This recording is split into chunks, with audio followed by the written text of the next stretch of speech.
everyone, and a very, very warm welcome to you all and our 6th joint meeting of our Council and Youth Council.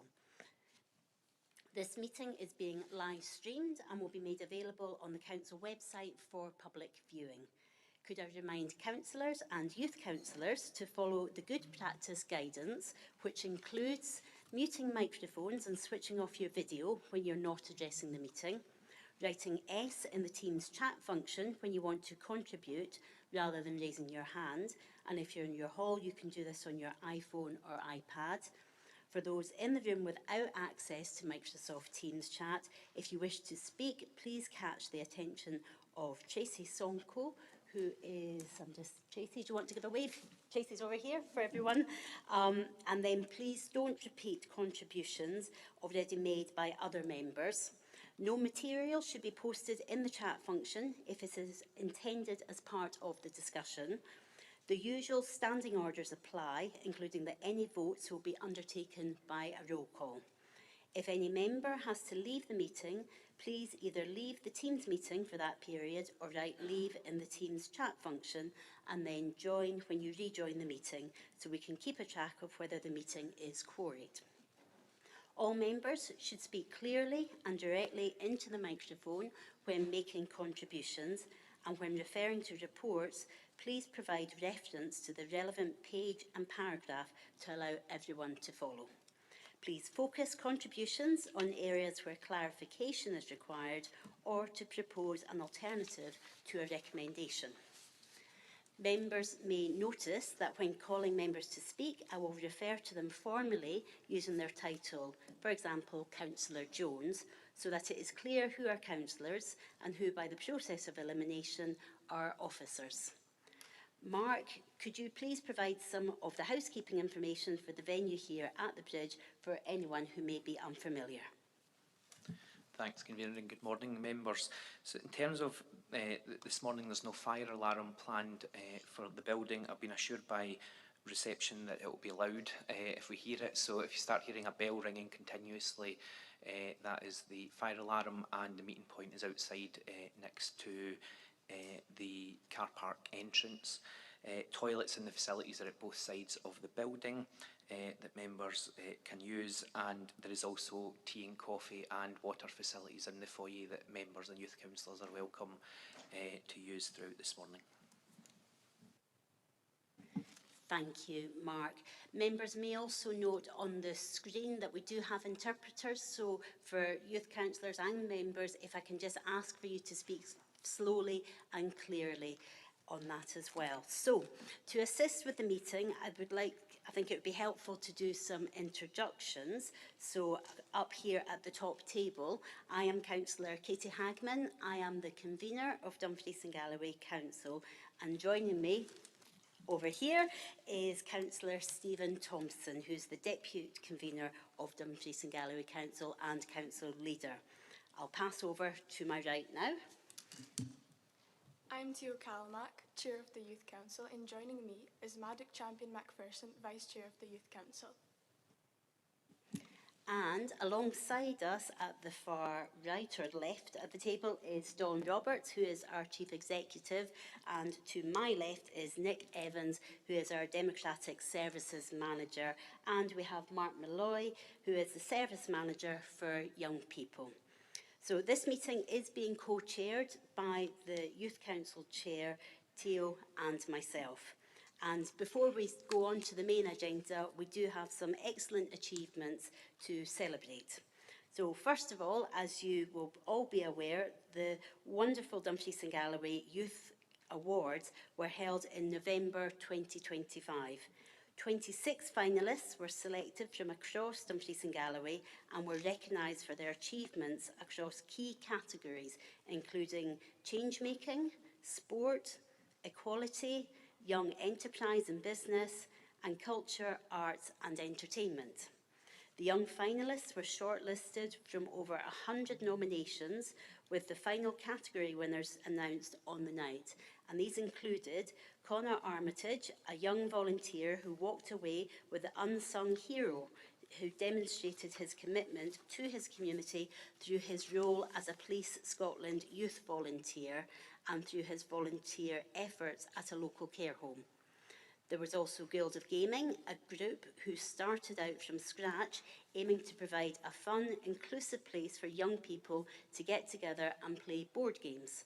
The Guild won Group of the Year in recognition of their kind, inclusive and exclusive and inclusive community that they created for young people to come together and share their hobbies and interests.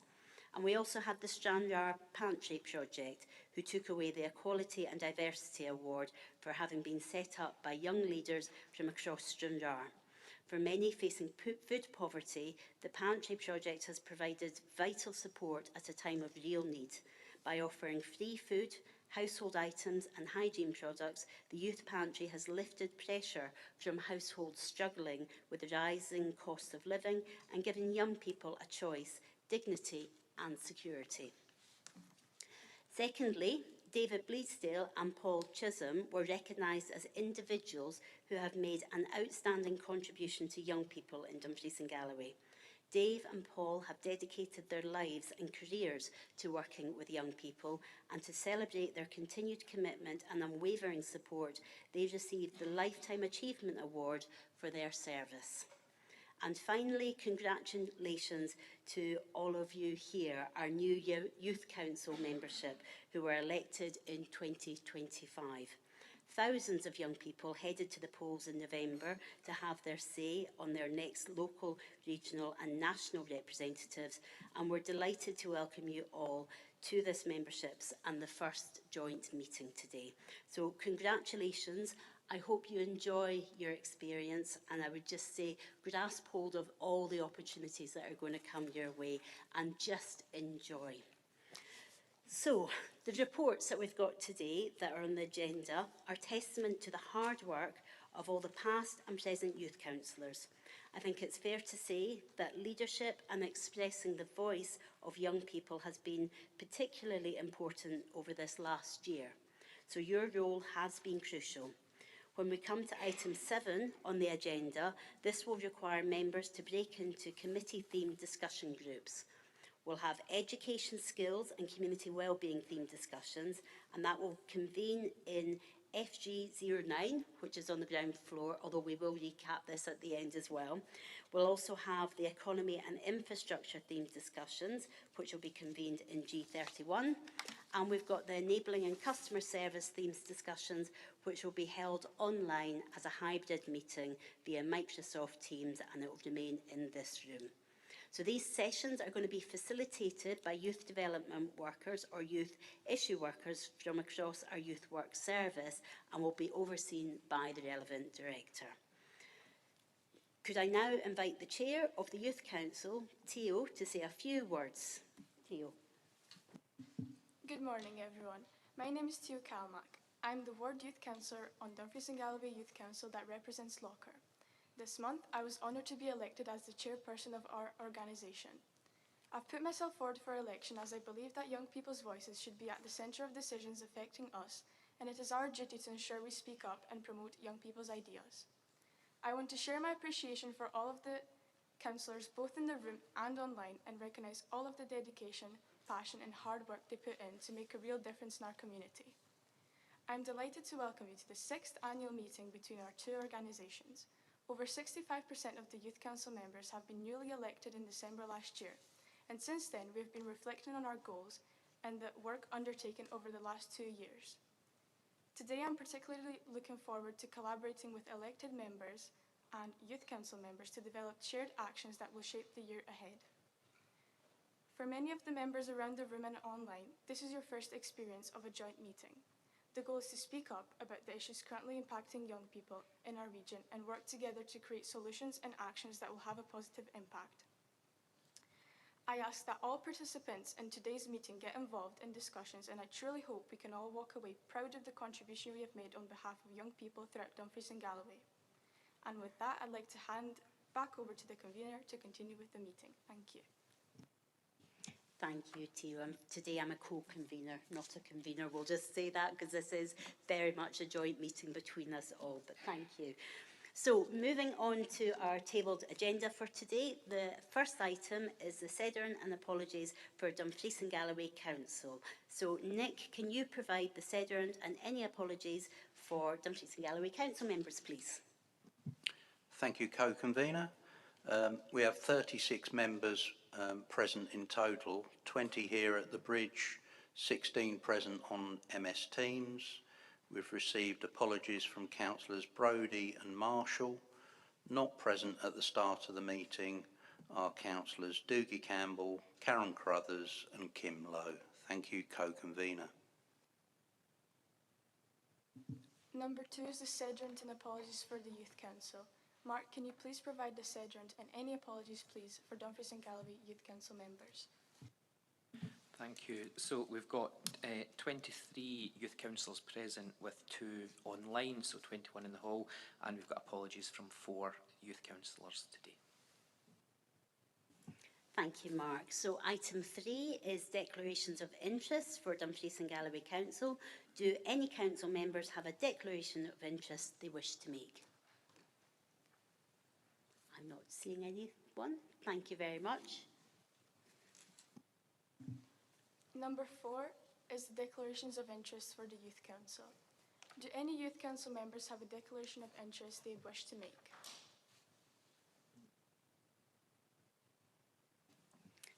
Thank you, everyone. We don't see any of those either. So item 5 is the minute of the meeting from the 5th of February 2025. Now, this minute was approved by Dumfries and Galloway Council on the 27th of March 25 and the Dumfries and Galloway Youth Council on the 30th of March 25. So this paper is here purely for noting, members. Now, item 6 is the purpose and work of Dumfries and Galloway Youth Council, and I will pass over to Theo, who's going to introduce this report. This report requests that members agree to receive a presentation from Dumfries and Galloway Youth Council detailing the work of the Youth Council since February 2025 and providing an overview of the elections that took place in November. Can we first agree to this, members?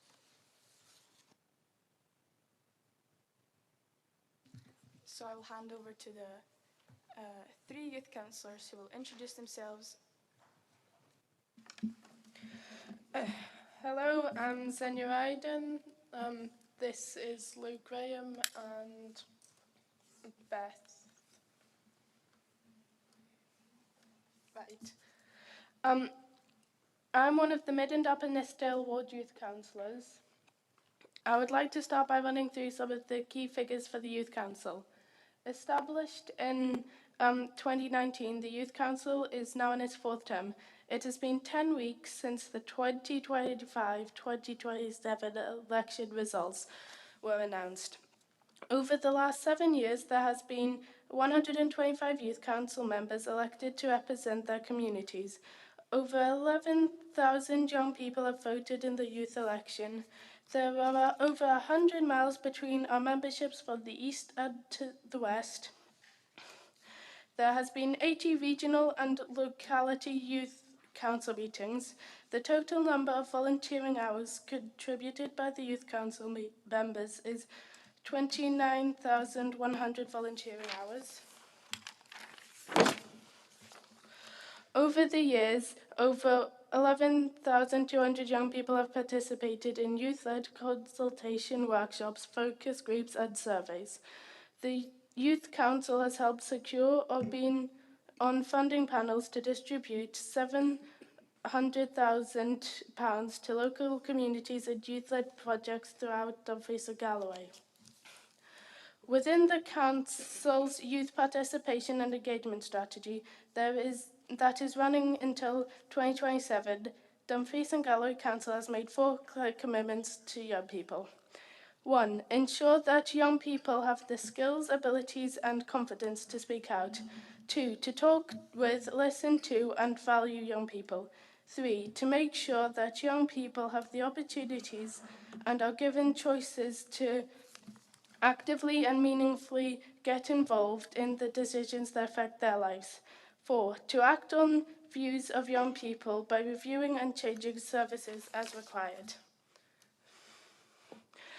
Dumfries and Galloway Youth Council works alongside and in partnership with a network of youth-led groups, including the Listen to Us Youth Advocacy Group, Dumfries and Galloway's Young Women's Network, and the LGBT group, the Chameleon. In Dumfries and Galloway, there is a wide range of participation forums for young people to have their voices heard, and Youth Council has role in championing young people's meaningful involvement in decision making.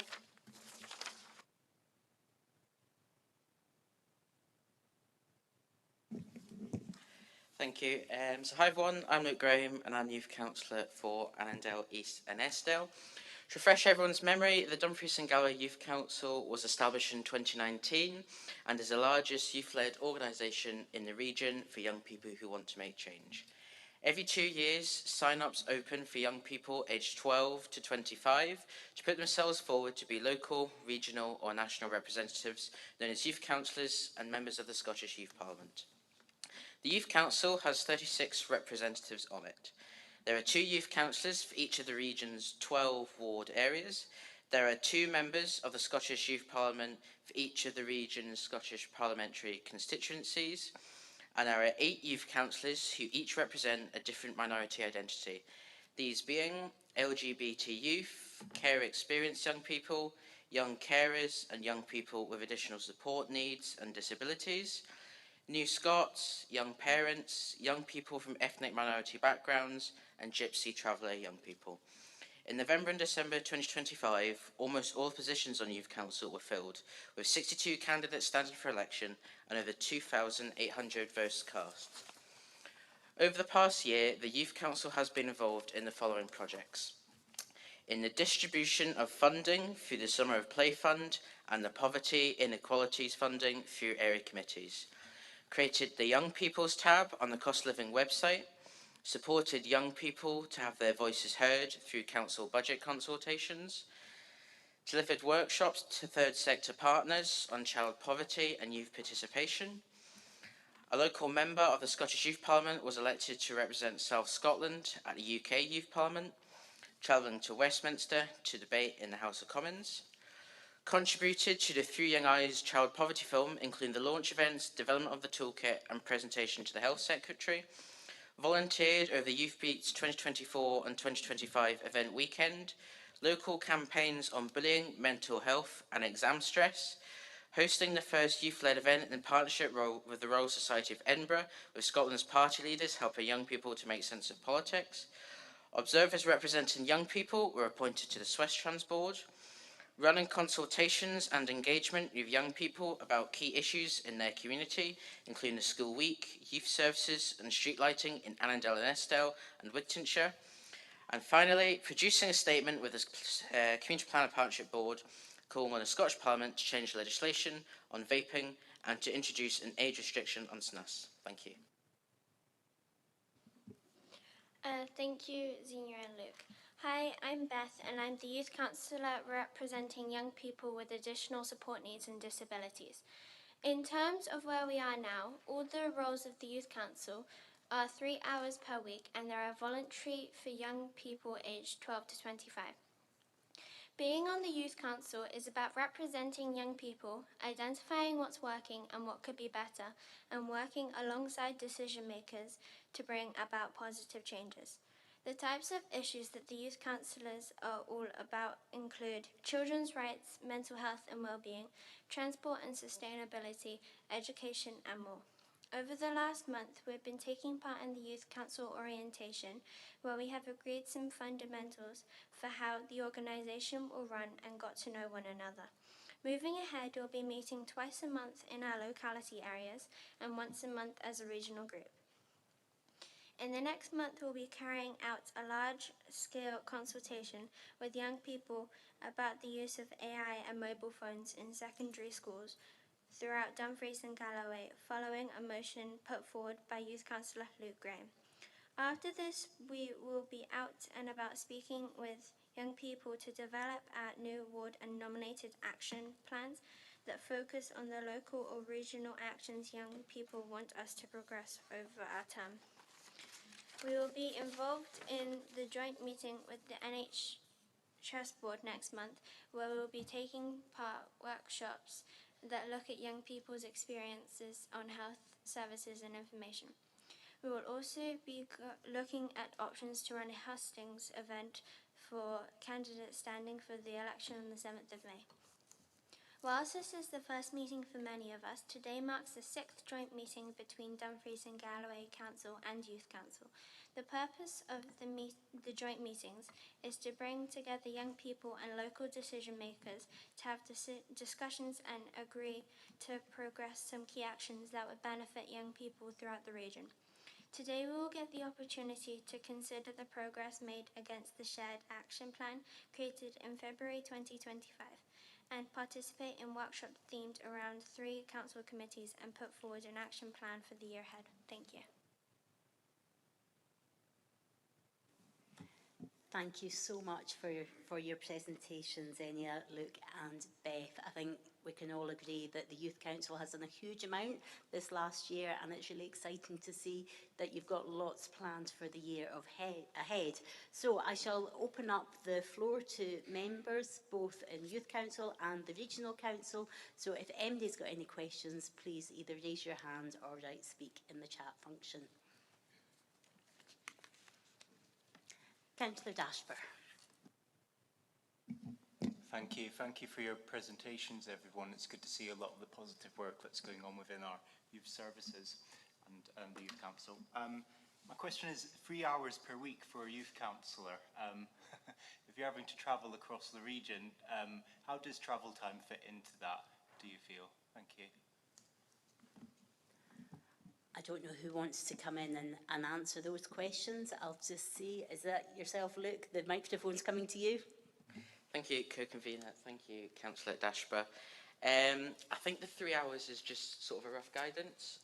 So, for example, today likely will be over 3 hours with travel time and just a meeting. So I think it is just rough guidance. Some weeks you might do 3 hours, some weeks you might not. For myself, I've got this meeting and the meeting in the evening, so I'll do more. So yeah, so I think it is just kind of rough guidance, and you don't necessarily always do 3 hours. Thank you. Yes, no, thank you for that. I can imagine if you're travelling from Stranraer all the way to Dumfries, certainly I know what that's like. And I'm assuming a lot of our local councillors for there will as well. So no, thank you for that. Thanks. Thank you. So I have got Naomi looking to come in to speak. Naomi. Hello everyone, I am the Youth Councillor for Annandale North. That is a really good question. I have actually been on the Youth Council for 3 terms now, and let me just say it is a challenge putting everything forward with the Youth Council and also having a social life. But I think the main reason why we travel and why we do this is because young folk in our communities are a priority, and we do it because we care. So that is why we don't mind the travel as long as we make a change for our young folk in our constituencies. Thank you very much. Thank you, Naomi, for that. And 3 terms is brilliant. So well done, and thank you for giving up your time for that. So I'm not seeing any other hands up right now. So if we're content, the recommendations are in the paper. So we have already agreed to receive the presentation, and thank you again to those presenters for that. And then the second recommendation is to note the work of Dumfries and Galloway Youth Council as outlined in the presentation and the contribution it is making to our council's strategic outcomes. So if we're happy, we have agreed 1 and we're noting number 2. Thank you, members. So moving on to item 7, this is this is developing a shared action plan for 2026-27, and it's a report by the Head of Thriving Communities. And I'm going to pass this over to my co-convener to introduce. So this report provides members with the arrangements for development of a shared action plan for 2026-2027 between Dumfries and Galloway Council and the Youth Council based on the response to the findings of the 10,000 Voices report. Mark Malloy is present to assist with any questions. Elected members and youth councillors will be divided between 3 groups that are identifiable by members' labels. The Enabling and Customer Services Committee group will be a hybrid, so members joining online will join that group. The other 2 groups will move to the identified breakout spaces, as previously mentioned. These sessions will be facilitated by a member of the youth work team and overseen by a relevant director. Feedback from the members and youth councillors at previous meetings has been to allocate longer time to the workshops and have it earlier on in the agenda, so today's arrangements reflect that feedback by significantly increasing the time in the workshops. So all members are asked to return from their themed breakout sessions to the main hall by 12:10, where each group will have the opportunity to feedback the 2 or 3 actions to be progressed over the coming year. During the feedback session, members will have the opportunity to comment, commend and scrutinise the proposed actions. And I would now like to ask all members online who are joining the Enabling Customer Service Hybrid Group to join the separate Teams link for their breakout discussion, which will be facilitated by Rebecca McClymont in this room and commence once all the other groups have left the hall. I would also I will now move on to allow members of the Education, Skills and Community Wellbeing Group to follow Laura Kilty, who is standing at the entrance, I believe, or about to stand at the entrance, and you will head to G09. And if anybody's not sure which group they're in, we can just check in as well.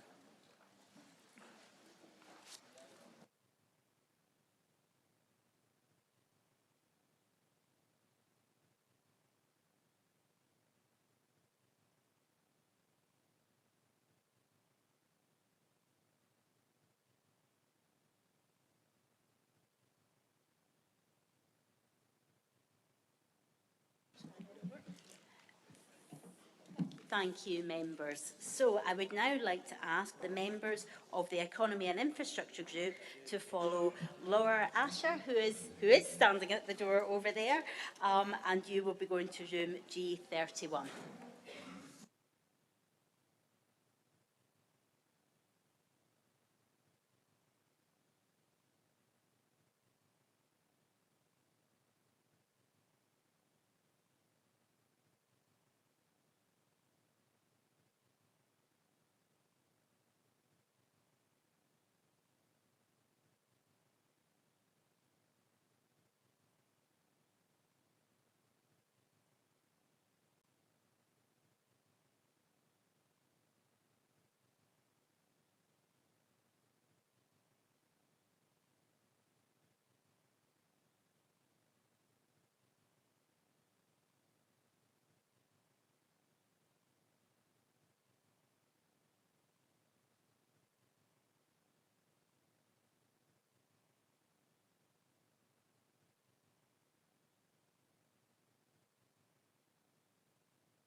Thank you, members. So let's come back together, and I hope you all really enjoyed that session. I know I did. So we're going to receive feedback from each of the groups about the actions that they're proposing.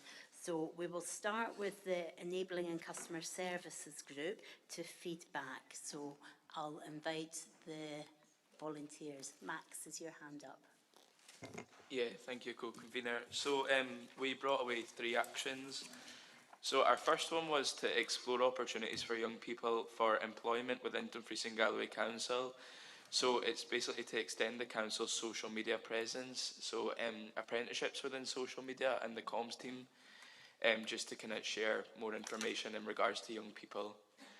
Our second one was to add a section on the cost of living website and or expand it to so add a how to. So how to apply for your provisional license, council tax applications, political information for young people. So just widening the knowledge and a sort of one-stop shop for young people to find essential information. And our third one was Youth Council to take forward key council strategies to make them accessible for everyone, such as council plans and visions. Thank you, that's great. I don't know, was there one of the elected members going to feedback as well, or has that captured everything from you, Max? Just double check. No.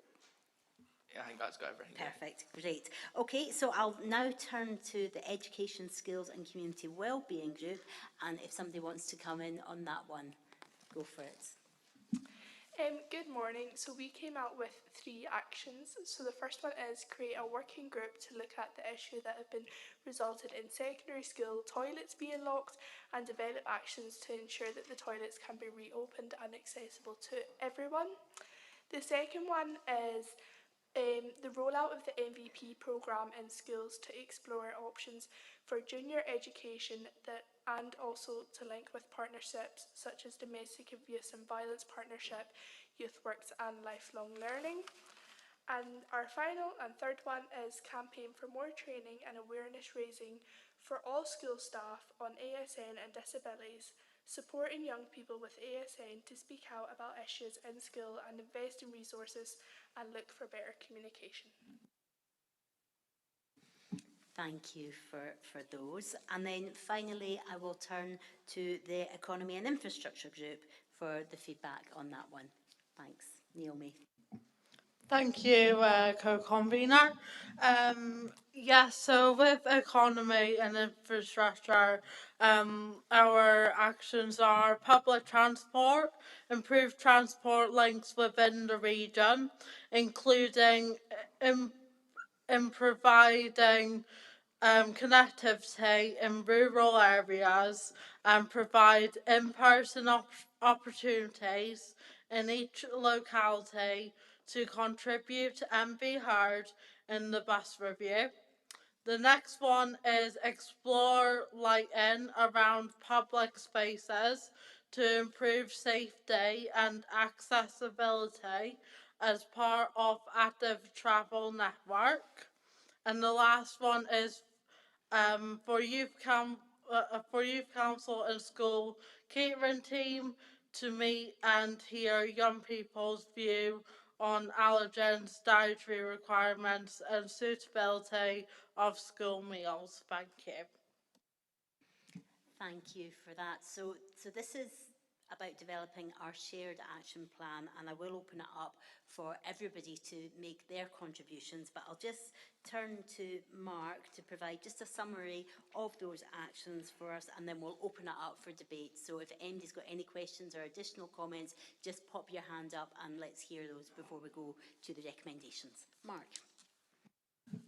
Thanks, convener. So in terms of the Economy and Infrastructure Committee, there was 3 actions, one around public transport, one around public spaces and one around school meals. And then within Enabling and Customer Services, there was one around direct employment opportunities with our council, a second one about enhancing information on the cost of living website, and a third one around the accessibility of key strategies and plans within our council. And then within the Education Skills and Community Wellbeing Committee, there was 3 actions as well. The first one related to school toilets, the second one around the Mentoring and Violence Prevention programme getting rolled out in schools, and the third one was around training, further training and awareness for school-based staff around ASN and disabilities. Thank you, Mark. So I'll open up the floor for any questions. Forgive me to the youth councillors, I don't know all your names, so when you put your hand up, I'll maybe indicate, and if you can just introduce yourself, that would be really helpful as well. So does anybody have any comments or questions that they want to make at this point? Councillor Dashburn. Thank you. No, I welcome these recommendations. I think that they're showing that young people's voices are being put front and centre and taken seriously by this council. One small question, I guess. So I was in the Education Committee group, and the first action to create a working group to look at the issues that have resulted in school toilets being locked. Can I just seek assurances that that working group will have representation from both elected members and youth councillors, as it was a joint decision to make the working group? Thank you. I'll maybe come to Director Gillian, who's here with us as well. Absolutely. It was an in-depth discussion because we were talking around the reasons why toilets are locked and inaccessible in the first place. But clearly we agreed that the outcome is that we want toilets open. But if there are issues around about vandalism or access or bullying or vaping, then we have to look to those first before we then work out how we can open them. And therefore I think it's quite a wide stakeholder group, but clearly elected members will have a view too. So happy to do that. I think it's important we get school management because they are dealing with this day in, day out, and have already, as we heard, got some really good practical plans in place to help young people feel safe in toilets. Thank you. Thank you, Gillian. Councillor Hill, thanks. Thank you, Convener. Yeah, I was on the working group for the education one as well, and when we look at option 2 to roll out the MPV programme, in junior education to deal with the likes of domestic abuse for young people and also adults. We do have primarily women's aid, but it is about women. There doesn't appear to be any men's aid across Dumfries and Galloway. And that's a massive concern for me because there are so many young men and older men that are suffering domestic abuse and have nowhere to go.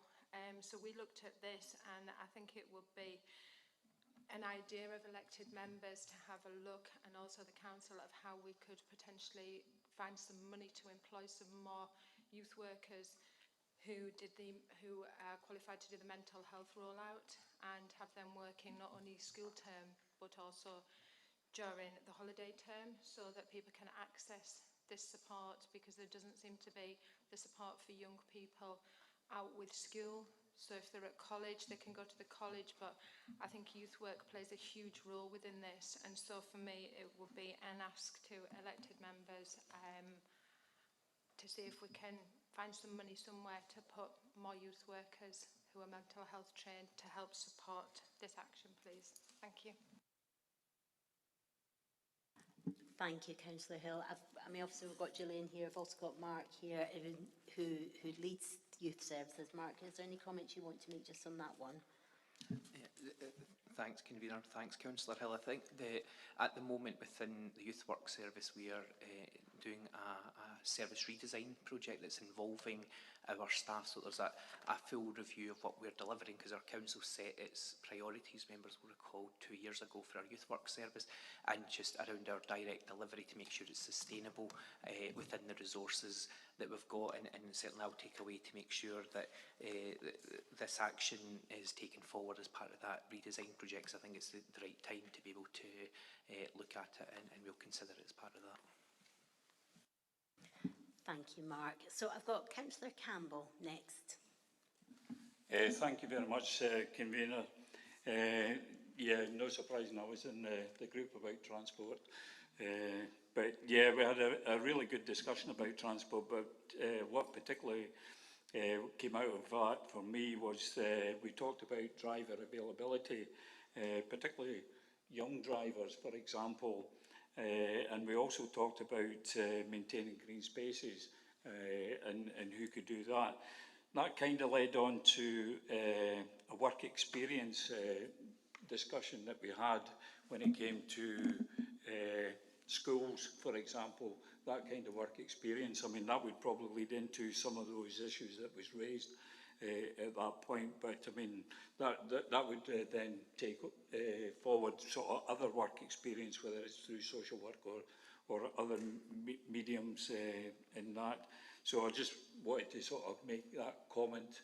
It sits under education. I'm looking at Gillian, so I'm just wondering if the education group were considering that sort of extra aspect to add to their action plan, all the way up to the group or the director.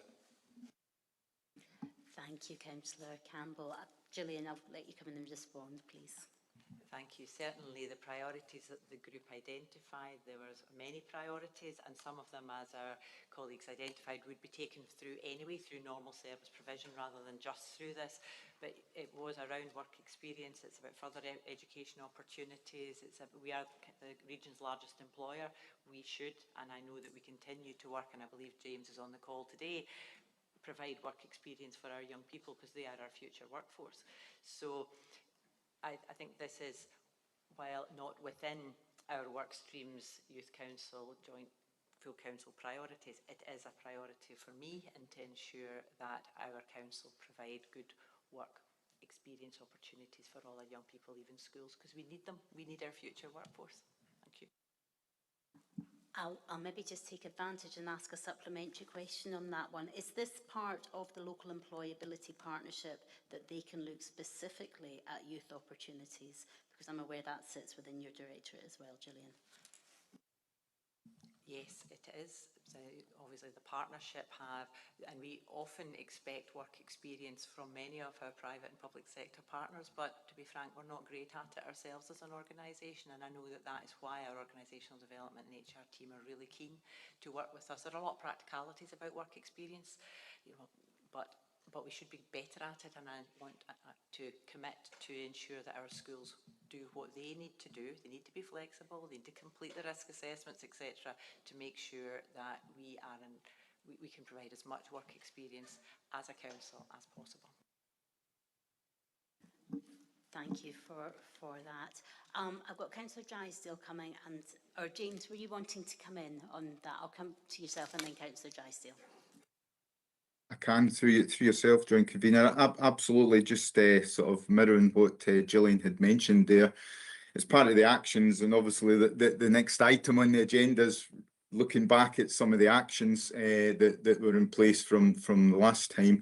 And I think it's, you know, we're looking at a massive programme of activity around about work experiences, you know, in its raw self, in its raw way, because it's a pipeline to start to get young people into the organisation. And as Gillian touched on there, we are the largest employer in the region. So it's how do we tap into that through working with our colleagues. So we've moved at pace. We've had some really good discussions with the education colleagues, along with WorkIt, which is the sort of umbrella organisation that looks at the technicalities and the practicalities of how we get young people into the organisation, along with the college and other organisations, Skills Development Scotland, because it's about how do we get all that support round that programme as we move forward. But happy to touch on that later on in the agenda, but it's something that we're keen to roll out right across the organisation, because it does happen, but it's inconsistent and it's in small pockets, so we need it bigger, larger and faster. So hopefully that helps a wee bit. Thank you. Thanks for that. Councillor Drysdale, I'll come to yourself. Thanks, Convener. I'd just like to commend the work today and talk about the excellent work done with the joint work done between the youth work team and the Youth Council. In particular, a few years ago, Kelly, Mark and Lauren, we all worked on a project in Kirkcudbright, and I noticed in the council plan that the objectives are to fully utilise council-owned spaces and make them accessible. It was a bit alarming today to speak to some of the youth the young people here today to find out that there isn't a space at the moment in Kirkcudbright run by the council. So Lauren's going to take that up, and it was just to discuss that with you, Mark, and see if you had any feedback as to why the children in Kirkcudbright 12 and under is catered for with a private organisation, I believe, at the building as you come in on the left. But is it possible to pursue that after this meeting today and look further into what can be utilised for the children in Kirkcudbright so they don't have to travel? Thank you very much, Mark. Thanks, convener. Thank you, Councillor Drysdale. And of course, we'll go on to the next item, which has some of these points that have already been raised. But I'll come to Mark to just respond. Thanks. Thanks, co-convener, and thanks, Councillor Drysdale, for the question. Around 3 years ago at the joint meeting, there was the action agreed around creating dedicated youth spaces for young people within existing council facilities. That action was completed in full and seen us create 6 spaces across Dumfries and Galloway, which are still open today and still being used really frequently. However, that analysis and mapping that was done with colleagues within property services was that we did not have suitable locations in every major town to be able to do that. And Kirkcudbright was one of those spaces that, unfortunately, because of community asset transfers over the years, and that was one of the spaces that's not got a dedicated space, unfortunately, but it was mapped out and looked at properly. But also within Kirkcudbright, through our collaboration with third sector partners, as you know, because the resources across third sector and our council are tight, that we have got agreements in place in some areas where the third sector organisation is the primary delivery partner for youth work services, so that we're not duplicating services for young people. And again, Kirkcudbright is an example of that, where we have got some third sector groups who are delivering significant programme. So within the Stewartry, we do still deliver within every secondary school, and we do deliver some service within Kirkcudbright, but the majority of the provision within the Stewartry area is within Dalbeattie and Castle Douglas, for that reason that we've got the strong third sector partners. Thank you, Mark, for that. I'm not seeing any other hands up in the room, so if there's no other questions or comments that anybody wants to make at this point, if we go back to our papers, we've got the recommendations written out there. So we've kind of done one, but we'll just go over them anyway. So we agreed to the arrangements for the discussion groups at today's meetings as set out in paragraph 4.3 to 4.7.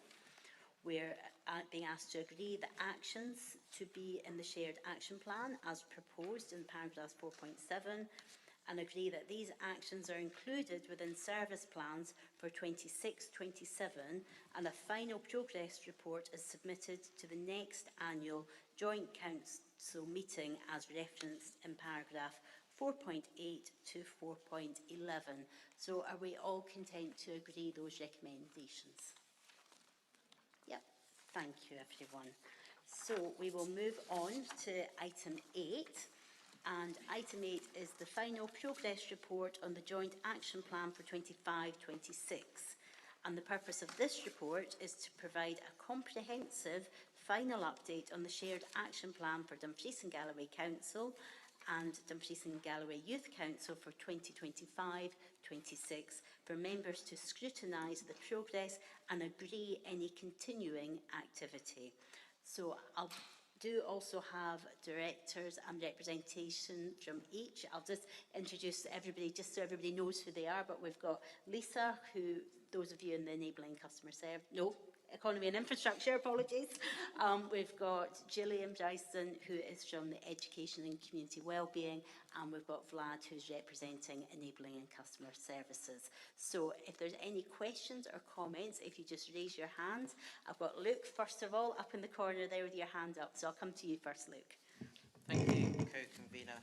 So on page 27 in the appendix on developing work experience and apprenticeships, it says the plan to develop a grow your own scheme that creates career opportunities for young people within enabling customer services. Is that just within enabling customer services, or is that within all directorates? And again, further below, it just mentions recurring vacancies within enabling customer services. It also mentions the start date for the trial is in April. I would have thought that was quite late. Cumberland Council have released their apprenticeships, Network Rail have, and among other companies. So I think April's quite late. I also would be interested to hear if this is going to be a recurring thing over each year, and not just this year, and it's going to be able to be financed. And also, is the apprenticeships going to be spread across the region? For example, in Langham, where there is no transport connectivity, how are people from there going to get an apprenticeship with the council, or are they going to have to go somewhere else to Carlisle, for example? Thank you.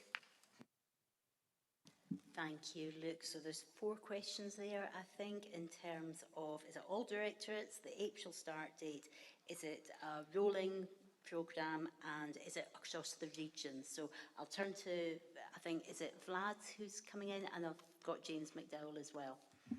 Yes, thank you.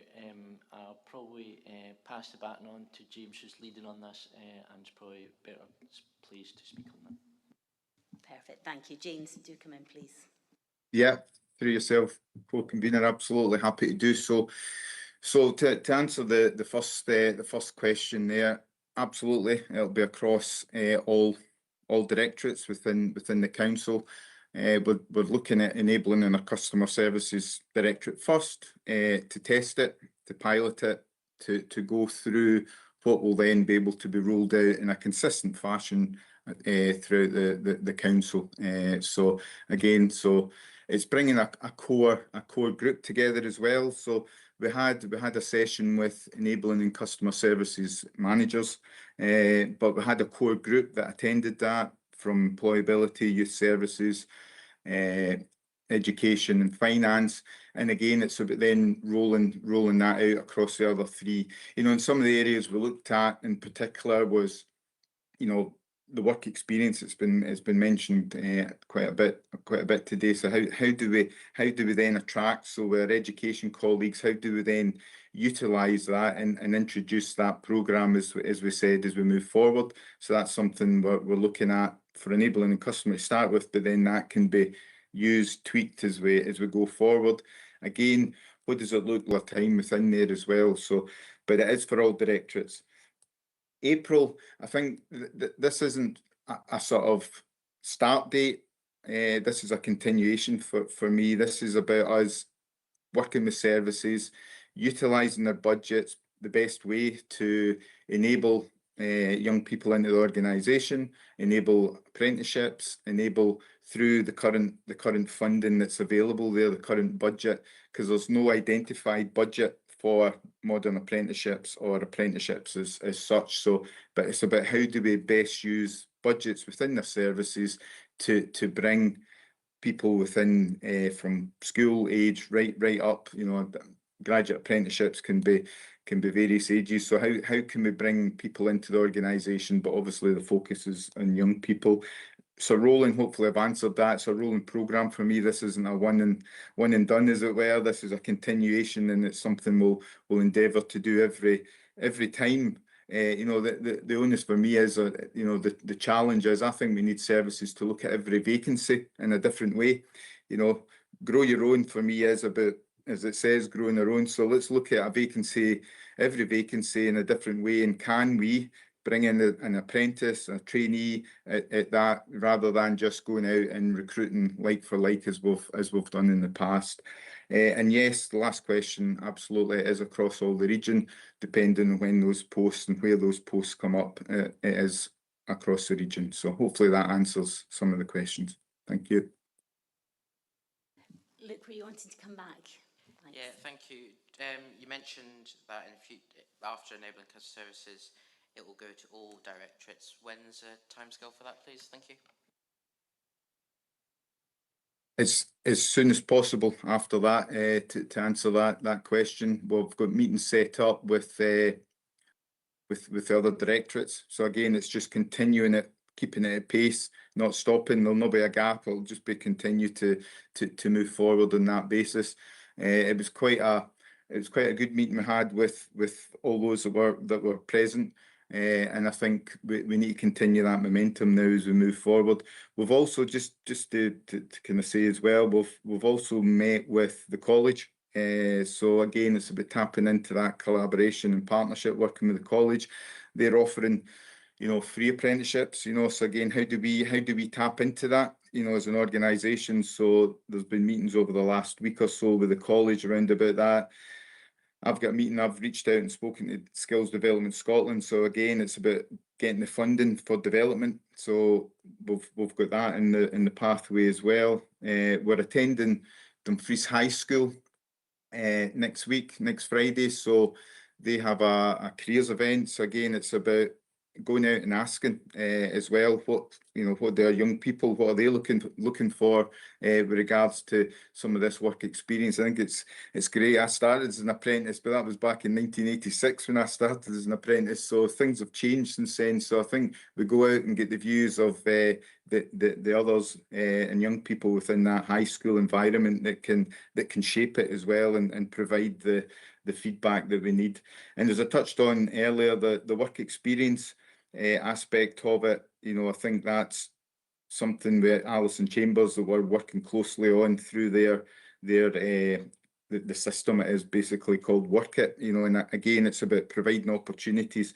The last thing just to add is from a comms point of view, I think that that's something that will come off the back of this is quite a big campaign around about how do we get the opportunities out there, get the learning out there, get the development out there, and get obviously the young people into the organisation. So hopefully that answers some of that.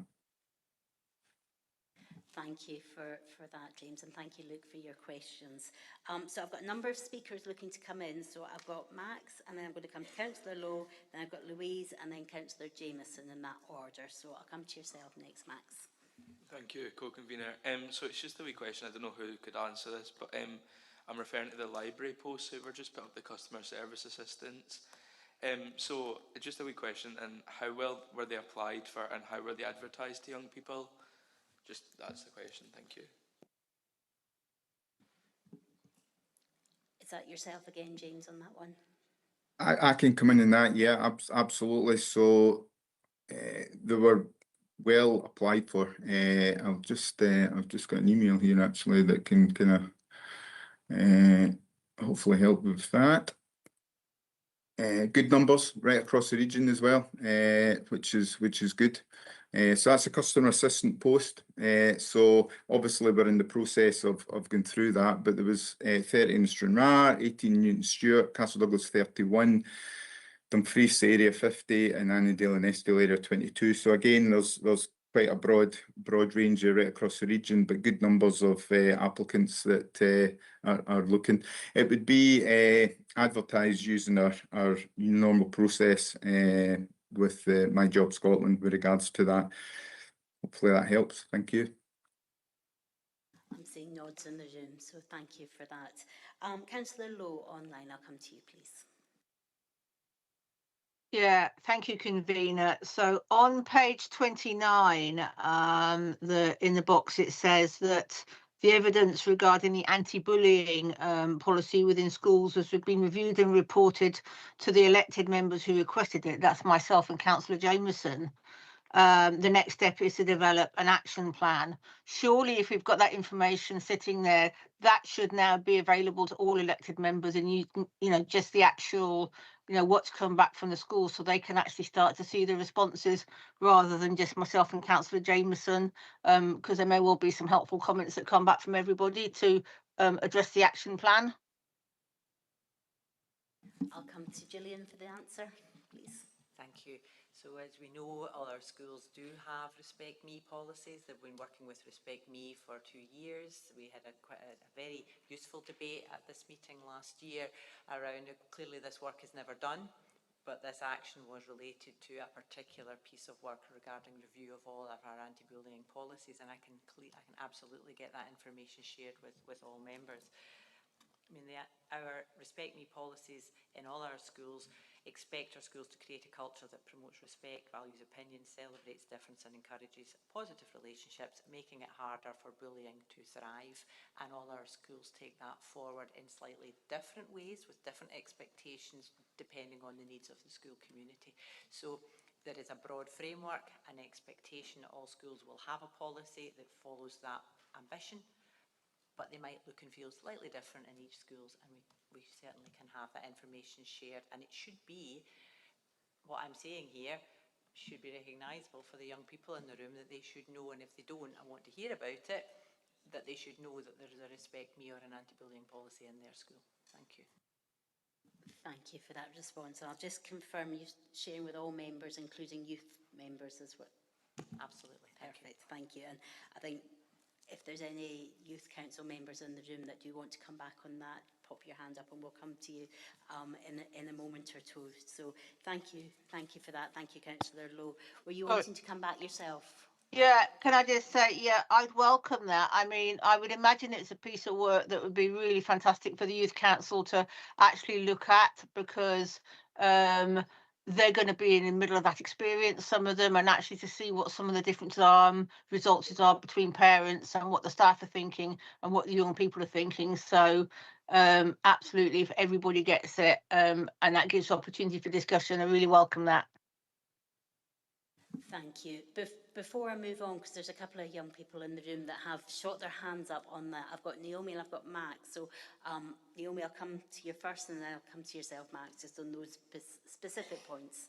And if there's any other young people that want to come back on this, just pop your hand up. Thank you, co-convener. One thing that I am concerned about is, yes, you do have your Respect Me policies, but I feel like I've left secondary school now, but I did also do a year in college. I feel like it doesn't work very, very efficiently. With some schools, I feel like there is very less discipline when it comes to people getting told off of bullying, and there's nothing very done about it other than getting the person to say sorry, but sometimes the people who are bullying are still continuing. I feel like, is there a way to get a more stricter protocol in place for people who are severely bullying, as well as some sort of support for people who are getting bullied in schools, so they can maybe come back with more confidence? Thank you very much. Thank you. And I'll come to yourself, Max, first, and then I'll come to Gillian just to recap. Thank you. So just further on the policy. So I was involved with the Education Skills and Community Wellbeing Committee last year, and it was asked that an easy read version or accessible version was also made, and like a sort of blank template as well, what the policy should include. I'm just wondering, was this actioned on at all, and has it been made publicly available to young people and parents, and how well was it received? Thank you for both of those. So there's questions around the consistency and support and it not always working, and then the specific requests on the easy read version templates and that being publicly available. So Gillian. Thank you, and I think that's why this meeting is so powerful, because it's our job to set policy, which we have done, and now it's how that policy is enacted and whether or not it is working. So I think whether I can't answer all of that question today, I think it's important that we take that back, and that I am fairly confident that we do have an easy read version, that it is in our schools, but if you don't know about it, then there's clearly more that we can do to publicise that. So we met the terms of this action in terms of working with the Youth Council in developing the policy. It's now my job to make sure that that is in place, enacted, kept under review, and I'm happy to come back to Youth Council on that. Thank you. Thank you. So I guess that's perhaps an action to come out of today's meeting, for that to be reported to the next Youth Council meeting as well. So thank you for that one. I've got Louise next. Come in, Louise, please. Thank you, co-convener. It was just quickly on the cost of living website. It is fantastic to see that page has been up and running. I know the last term we were pushing for it massively. I was just wondering, just to make sure, are we definitely going to be involved in this going forward, and is it 100% going to stay up? So just assurances that you will remain part of that. I think if I turn to maybe Vlad as part of enabling customer services. Yeah, I'm happy to take that on board. I see James is also just there, and I see him nodding, so probably best for James just to confirm that, but that seems reasonable. Yep, James, you're nodding away there, so is that yeah, happy. Absolutely, absolutely. Great. So again, Happy to that's perhaps a second action, that there's that commitment for the continue. ongoing work. Yeah. Perfect. Thank you so much. Good Thank stuff. you, Louise. So, Councillor Jameson, you're next on my list, please. Thank you. Just a couple of comments on the two issues that have just been discussed. Just to say, Gillian, that the paper that was the paper on anti-bullying was excellent, and it really needs to be spread out further. Nikki Reynolds that did it, and she kept Kim Lowe and myself really well involved with the anti-bullying research that she'd done.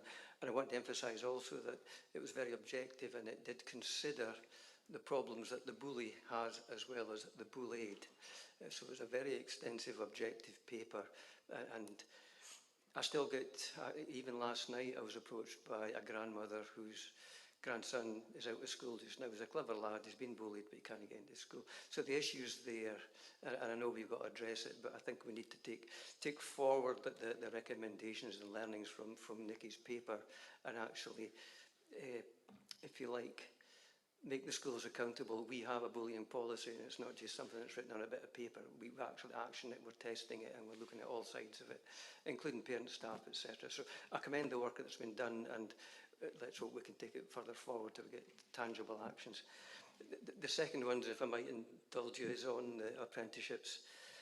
The Local Employability Partnership are obviously involved with apprenticeships, and one of the key issues that sometimes is missed is the training of employers. You know, it's very, very often, we're a big organisation so we can manage it, but a lot of employers are small businesses who find it, and I've talked to tradesmen who are reluctant to take on modern apprenticeships because they can't get the right calibre of person. That's what they would say, but sometimes they just need a wee bit of help and education and support to understand the modern child, if you like. So I think we need emphasis on actually empowering employers to understand the needs of young people when they're taking on an apprenticeship. Thank you. Thank you, Councillor Jameson, and we still have James on the line here as well, just to confirm that that second point of your question is captured, and I think the first point in regard to the bullying is well said and noted. James, did you want to come in just to comment on the second part of that question, or comment? Absolutely, through yourself, co-convener. I think it's a good point that's well made with regards to the training and just, you know, the umbrella that needs to be sort of wrapped around, particularly if you are a small organisation. So, you know, and there's plenty of, you know, other organisations out there that can help with that support as well, but it's something we can factor in to our framework, to our scheme, that could be replicated, could be used as we go forward, hopefully as good practice. But again, it's about signposting to the right places for that support, help, with regards to, you know, an apprentice, sorry, can spit out within your organisation, but it's something we can take on board, absolutely. Thank you for that. So I've now got Councillor Hill, Dashbert and Councillor Malcolm Johnson. So Councillor Hill, I'll bring you in next, please. Thank you. Page 30, when we're looking at the review of current PSE curriculum, it says that work is underway to identify the gaps and topics lacking, and this will be followed up with schools on an individual basis. Can I have assurance that young people's voices will be heard in this and their views will be taken into account when looking at these topics, because they're the people that are going through it, and so they're the people that will know probably more than the adults the topics that they feel need covered within these areas, please. And then, oh, yep. Sorry. Is there a second part there? Yeah, just looking at the libraries, it's great to see that we've got those apprenticeships and those jobs come available. But I do remember the last joint full council and the previous one, I think the one previous to that, we talked about accessibility to libraries and the times that they stay open. And there was conversations back then about young people being involved potentially with youth work to keep the libraries open a wee bit later on an evening, particularly in the rural areas, so that the children did have accessibility to those. Can I ask, are we any further forward with that? Because I haven't seen that. I'm kind of hoping that these new positions could potentially help with that. And then thirdly, just looking at the bus and the transport, with the young people being involved. I've had a lot of young people over in the West saying about accessibility to events such as Youth Beats over in Dumfries during holidays and on weekends, and with us now having some council buses.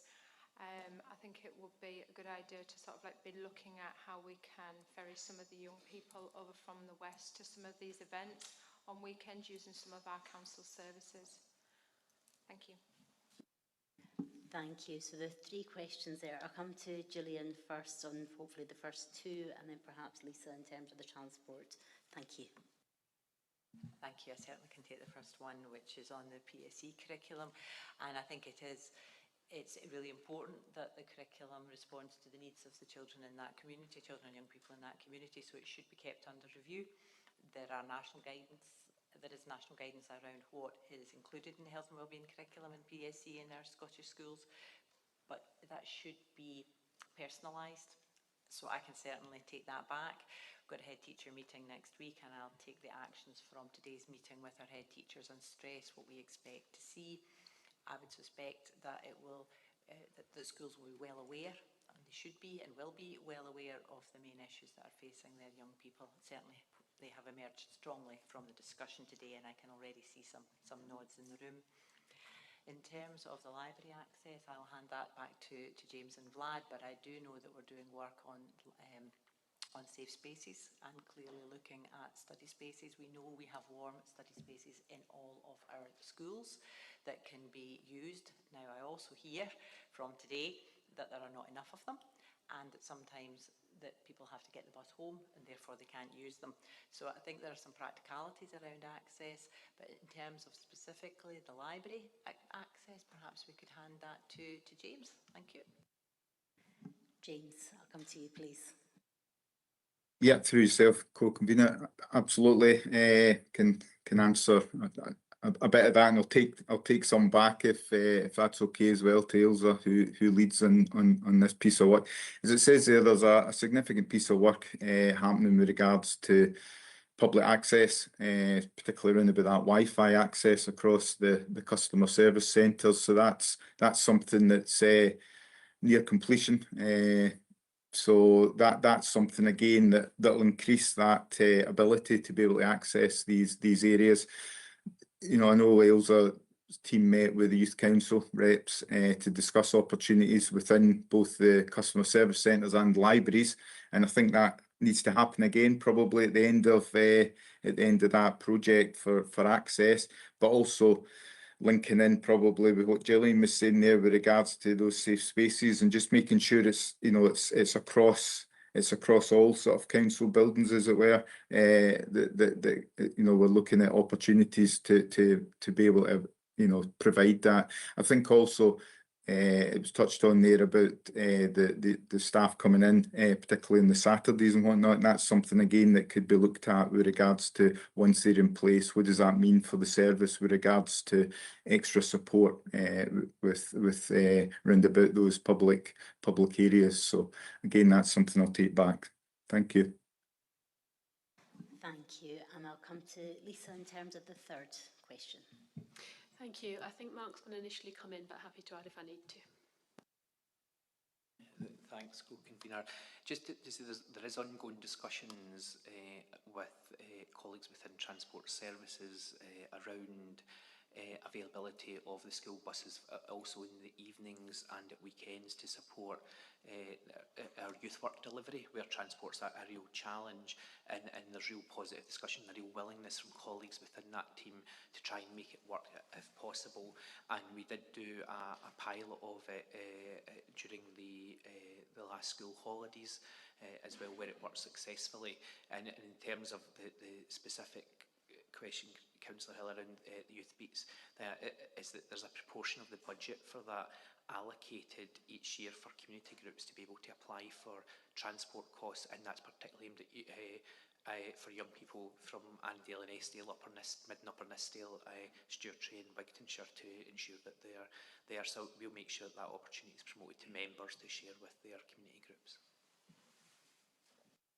Thank you for those responses. I think just also to share with the whole joint council, at the end of the meeting, the convener, deputy convener and the co-conveners today will go over the actions that have come out of the meeting as well. So we'll share, because I think there's quite a number of actions that are going to come out of that. So we will sit as a top table and go through the actions to make sure that they've all been captured, and also to ensure that the Youth Council can actually see sight of those actions, because as elected members we have access to the action tracker, so we know how these actions are being progressed, but obviously we'll need to ensure that the Youth Council can keep an eye on those actions as well. So just to offer that reassurance to everybody that the actions that are coming out of this discussion will make sure that they're captured, and we will agree then as co-conveners that those are the correct actions to go forward.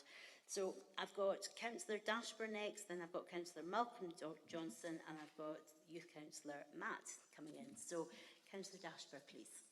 Thank you. I'm looking at page 32. So one of the actions agreed was to ensure young people's voices are included when lobbying energy providers to make renewable energy more affordable. Obviously, fuel poverty in Dumfries and Galloway is pretty high, and this affects young people as well. It says that the action is logged, but no activity has been reported because we've not actually lobbied any energy companies yet. So it's marked as complete. I understand it is complete in the sense that we will ask the young people when we do make that lobbying decision, but we've not actually lobbied anyone yet. So what is the criteria for lobbying, or do officers need to seek political direction from members in order to make that decision? Thank you. So I'll come to Lisa on that one, please. Thanks, Councillor Dashburn. So yeah, it would usually come through political direction if there was a desire to lobby either a particular company or group of companies. Then we would take that and we would then involve the young people. So our process for that, we've got the engagement with young people built into that process.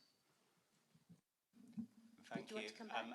Is there any, are officers aware of any upcoming lobbying opportunities throughout this year, or is that something that we could perhaps take as an action, just to be on the ball about this one and help ensure young people's voices, while we're listening to them, and we're writing down that we are going to listen to them, but if we can actually get that over the line for them? Thank you. Lisa? Yeah, I couldn't tell you now whether there are any opportunities, but the team absolutely are connected in terms of those opportunities. So if any do come through, we will ensure that young people are engaged in that. Happy to ask the team to let us know, and we'll take that as an action if there's any lobbying opportunities they're aware of coming up. Thank you for that. And I think if we can be proactive in that space, I think rather than just reactive, I think that would maybe capture the sentiment of what was asked for at the time, but if we'll take that as another action going forward to look at for the future. Does that answer your question? Yep. Okay, thank you. Councillor Malcolm Johnson, come to you, please. Thanks, co-convener. I'm actually going back in time a wee bit here to the work experience and apprenticeships part of it. And it's good work, and I welcome the sentiment behind it. The question I've got really is, we're doing trials, hopefully in April. When will we get reports back to highlight the results of these trials? And I would like to be reassured that any reporting that does come back is shared with both councillors and youth councillors, because it's quite an important. It's been an important and recurring theme in these meetings. So I'm curious to see when the reports will come back and whether it will be shared with all. Thank you. James, I'll come to you, please. Thank you, through yourself, co-convener. Absolutely, reporting back is something we're keen to do, and it's something we will do. I think it's probably worth mentioning that good practice does happen at the moment. There's apprenticeships, there's trainees, we've got graduates as well. So, but what we're not good at is and it's what you're touching on, Councillor Johnson. We're not good at sort of you know, framing that in a fashion that showcases what we actually do as an organisation, and that's something as part of this we will endeavour to do. So again, I'll be able to showcase back, you know, how many apprenticeships, you know, how many grow your own schemes, and that's something we're keen to do. The other way it will be reported will be through the annual workforce establishment report that comes to enabling and customer services. So again, you would be hoping you'd start to see increases within there with internal movement, if it's grow your own, or you know, the number of younger people within the organisation increasing as well. So there's various methods probably there to report, but we would be keen to showcase what is happening within the organisation right across the board, because as I say, there's pockets of great practice happening as we speak that until we bring it up in front and centre, we're unaware of it. So we need to do more of that. So thank you for your question. Do you want to come back on that one? Yeah, just very briefly. I welcome that, and I look forward to seeing the reports. It's just sometimes I get a bit concerned when we get the full workforce report. It would be good if this specific area was highlighted within it, rather than just as part of an aggregate. I'm seeing nods there from that. So again, another action to take away, that it's specific in the report. So thank you. I think my final contribution, unless I've missed anyone, but I'll just do a quick scan, is Matt, our youth councillor. Sorry, that's me. Yeah. It's Max. Sorry, I'm looking Matt. Max, come in, please. Yeah, no worries. So on page 29, am I? Yeah, page 29. It's just a question into the youth-friendly spaces. So how were these advertised, and were they well attended, and did young people interact meaningfully to them?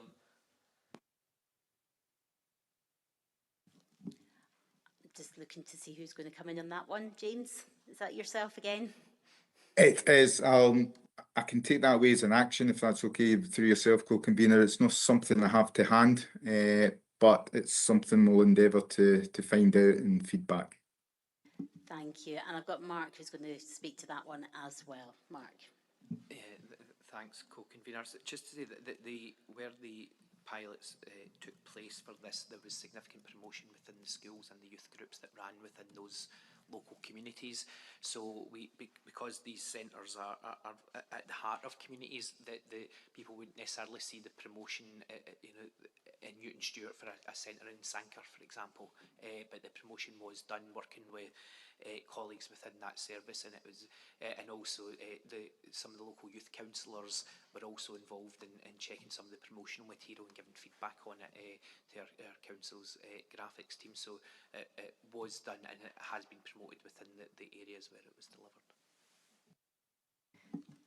Thanks for the clarification, Mark. So I'm not seeing any other hands up.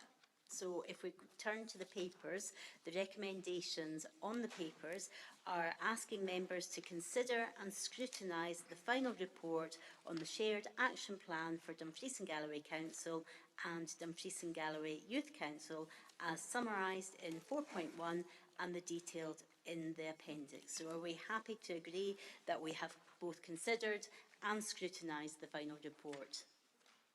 Thank you, members. And as I say, as co-conveners, we will go over the agreed action points on there as well.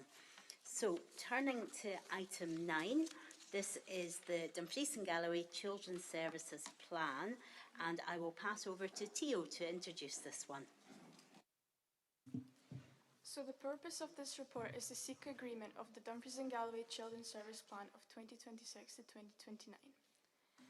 The Children's Services Plan, covering those 3 years, has been built using feedback from children, young people, families, and professionals from across Dumfries and Galloway. The views of young people have been used to inform the priority areas outlined within the plan, either directly by taking part in focus groups or consultations, or indirectly by using their responses to consultations including 10,000 Voices and Bright Spots. Maddock, Ryan and I were involved in the impact assessment for the 2026 to 2029 plan, and our hope is that the priorities outlined result in improved services for children, young people and their families. We look forward to finding out more about how this plan will be delivered on, seeing a person-friendly version and published that can be shared across all age groups and supporting young people to get involved in making sure the plan is delivered.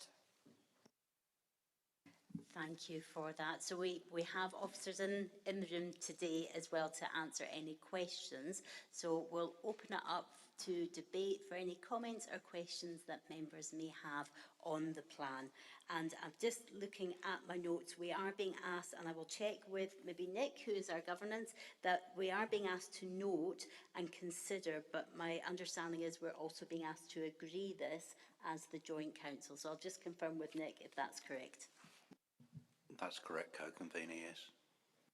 Thank you. So if there's any comments or questions or any amendments that we want to be considered before we move to the agreeing of this, I'll just look for any hands up, either online or in the room.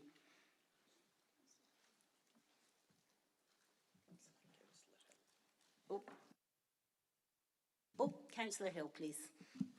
Thank you. Yeah, on page 43 under neurodiversity, I understand we've got figures there, and we've got that the NDAS service, there's over 2,000 children in Dumfries and Galloway waiting on a waiting list over 3 years now. I'm just kind of wondering, we've got information, but we don't have any sort of like information about how we're going to tackle it or where we're going to go. Should that be involved in the plan? Could it be involved in the plan? Do we have any sort of areas where we can look at? I know you don't need a diagnosis to get support, but because at the moment funding only allows ASN support to be delivered to level 4 children, and a lot of these children on this waiting list will be a level 1, a level 2. What are we doing with this? Because we've seen it over 3 years, but we don't seem to have any sort of like resolve. So I'm a wee bit concerned that we've just got a figure there, we've just got a fact. We don't really have a plan to move forward. Thanks. Thank you. I'll come to yourself, Darren. Thank you, co-convener, and thank you for both your inputs, co-conveners. And in terms of the question, I think firstly just to confirm that the diagnosis of our children and young people in Dumfries and Galloway is a responsibility that sits with NHS Dumfries and Galloway. So given the nature of the Children's Services Plan is about the areas where partners can come together, so where the council, the health board and other partners can work together, that's one particular area that's not within our ability to influence. So it doesn't form part of the Children's Services Plan. It doesn't mean that it's not important to both ourselves and the Children's Services Partnership. So our focus up until this point as a partnership through the Children's Services Plan and within the new plan is absolutely going to be the support that we can offer to all of our children and young people regardless of diagnosis. And the clear position of our partnership is that all children and young people should be able to access support regardless of diagnosis, because 3 years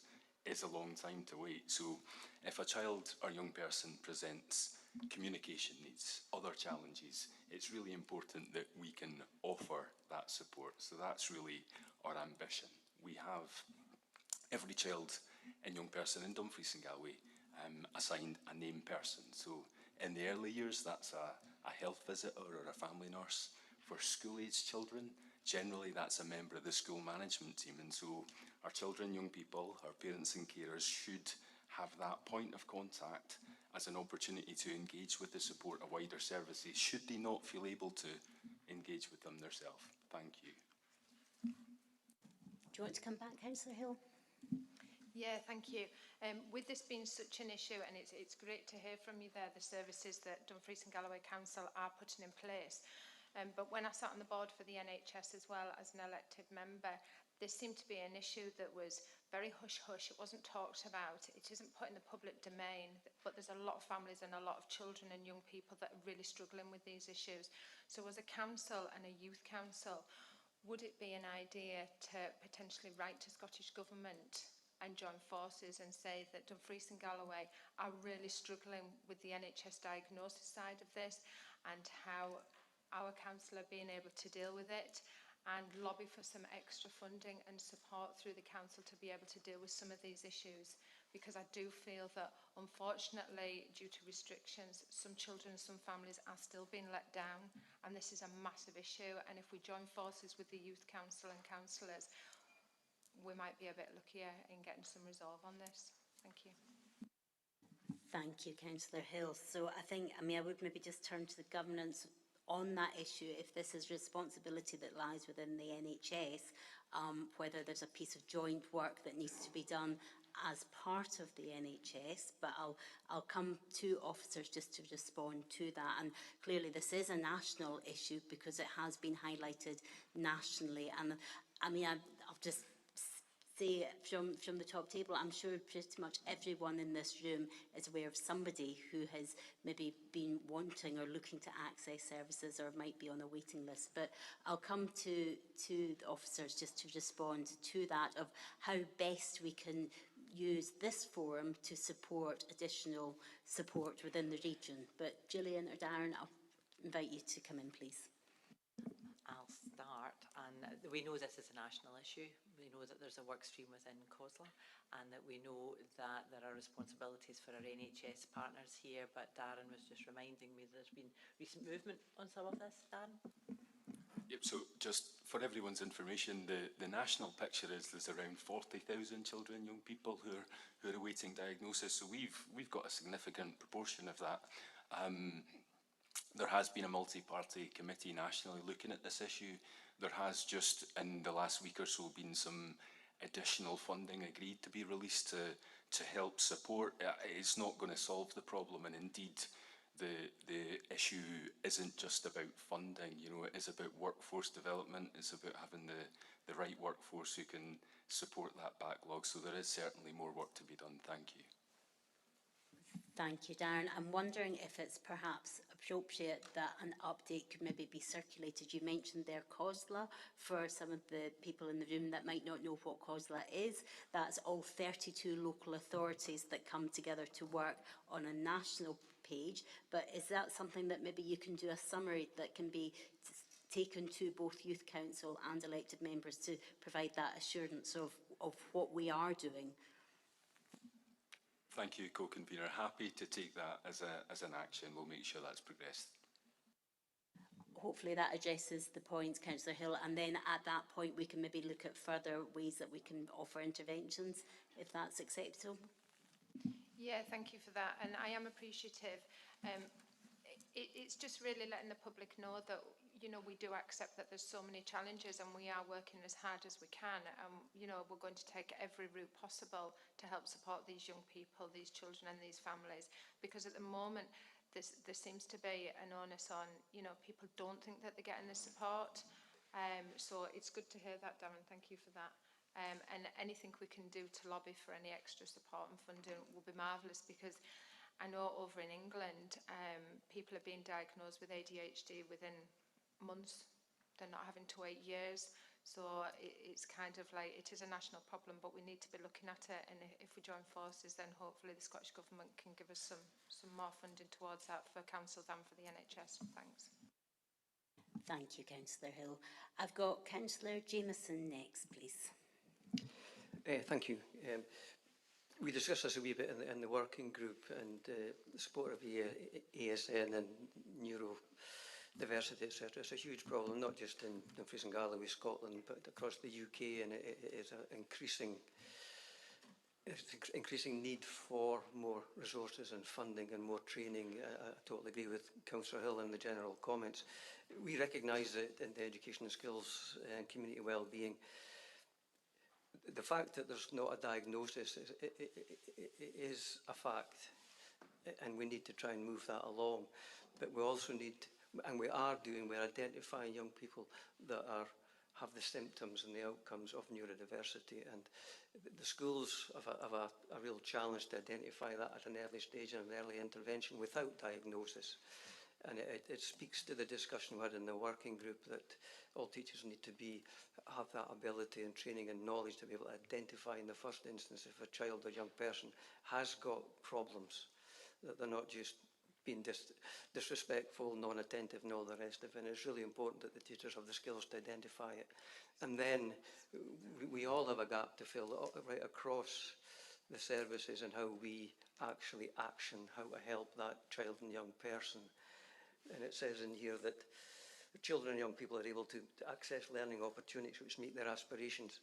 Well, I'm going to be blunt, we're not. We're not doing it for every child, but we have to have ambition to get there, and that needs resources, it needs training, it needs empathy, it needs an understanding, because 45% of our children now have some form of additional support needs, so it impacts on the whole school. We have a presumption of mainstream. My call, and it's implied in this, is that all services work better together. A guidance teacher in the school is not a social worker, but they're having at times to do social worker level work. A guidance teacher at school needs support from specialists, and we need to have children and young people that come forward with their problems rather than hiding them. It's a huge challenge, and it's one that we should be collaborating as much as possibly can between the youth, the social services, education, etc., etc. But we can't minimise the problem. I think it's the major problem that we're facing in schools and within families, and it needs a joint collaborative effort. No political point scoring, we just need to get something that works for every child and empowers the people that are trying to teach them to actually get the best out of these children. I know that's a bit of a speech, but it's heartfelt, but it's also pragmatic. We must make maximum potential use of all the skills across all services. Not just tick our own boxes, but make sure we're ticking other people's boxes. And at the end of the day, we'll have more children that come out of school with a genuine positive destination and not somewhere they've ended up. Thank you. Thank you, Councillor Jameson. I'm seeing nods from officers, but I'll come to Darren just if there's any comments that you want to make back on that. Thank you, co-convener. Thank you, Councillor Jameson. I think the important point to recognise would be to say that across our Children's Services Partnership, the partners recognise that they have a role to play. It isn't education alone who can solve and support our children and young people. It is about that partnership approach and how we all work together. And the way in which we do so will you know, support those better and improved outcomes and improve the lives of some of our children and young people. Thank you. Thank you. I've got Youth Councillor, is it Freya next to you? Yeah, Freya, come in please.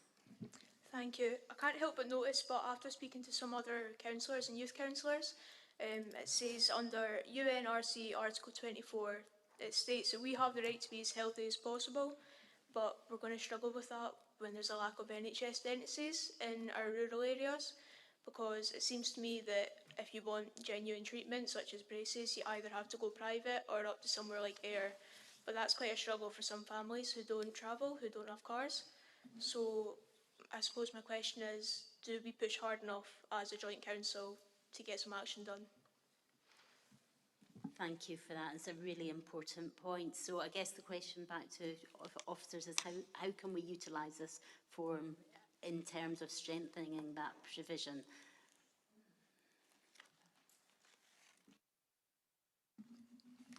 Thank you, co-convener, and thank you very much for the input. I think it's important to recognise that this group is a vehicle that does have that role to provide feedback to whatever partner mechanism body that they see fit. I think that important to highlight to everyone that Youth Council already have an existing opportunity where they're coming together with NHS Board in March. So there's a clear opportunity where some of these particular issues that have creeped up can be discussed in detail with NHS Board colleagues, and they will have an opportunity to have their say and, you know, discuss that and talk about potential solutions with you.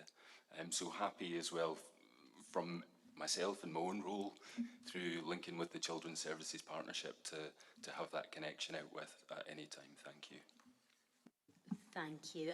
I guess you've mentioned the meeting that's coming up. Is there an opportunity to have dentistry on the debate if it's not already on there? And how can we ensure that that discussion, you know, is actually taking place going forward? I think Mark's maybe wanting to come in on that one. Mark? Thanks, co-convener. I think we've got a really exciting opportunity with the first joint meeting with the NHS board, and that is building on this joint meeting that's ran for 6 years. And the young people within the Youth Council are having the opportunity to shape that agenda, so that the agenda for that meeting is very much directed by the young people as opposed to the NHS. So I think that the aspiration is with that will become an annual event. Their chief executive has got a real commitment to it, and that would be the opportunity I would suggest for youth councillors to look to add that to the list of discussion items at that meeting, and we're doing that work in advance so that then the NHS colleagues at the board have then got the proper officers there that can feed back who are responsible for dentistry. So I'll take that forward as an action along with Regan to make sure we feed that back at the meeting that we've got with NHS in the next few days. That's really helpful, Mark. Thank you, and thank you for raising that. And we will take that as an action that will go forward as part of the agenda. So that's really helpful. Councillor Slater, you're next on my list, please. Yes, thank you, Chair. It's on page 78. It's about vulnerable children getting access to online and on the internet. Failure to parental supervision, lack of interaction, inappropriate access. Obviously read that, but how do Councillor Slater, could you maybe speak a bit closer to the mic? Sorry. We're struggling to hear you. Sorry. It's about digital neglect. How do we, obviously this is all written down, it can happen, but how do we resolve that? I know the British government are looking at an Australian system as regarding access to internet, but this seems to obviously go on to children that are probably under some sort of illness or threat, and apparently they can still get access to social media. I find that very, very difficult to find an answer to that, I must admit. So I don't know what the gentleman over there thinks about that, but it's very important. Thank you. Thank you for this, and I know digital was discussed at length at Education Committee, which I was listening into, but I'll bring Gillian in to speak to that point. Thank you, Councillor Slater.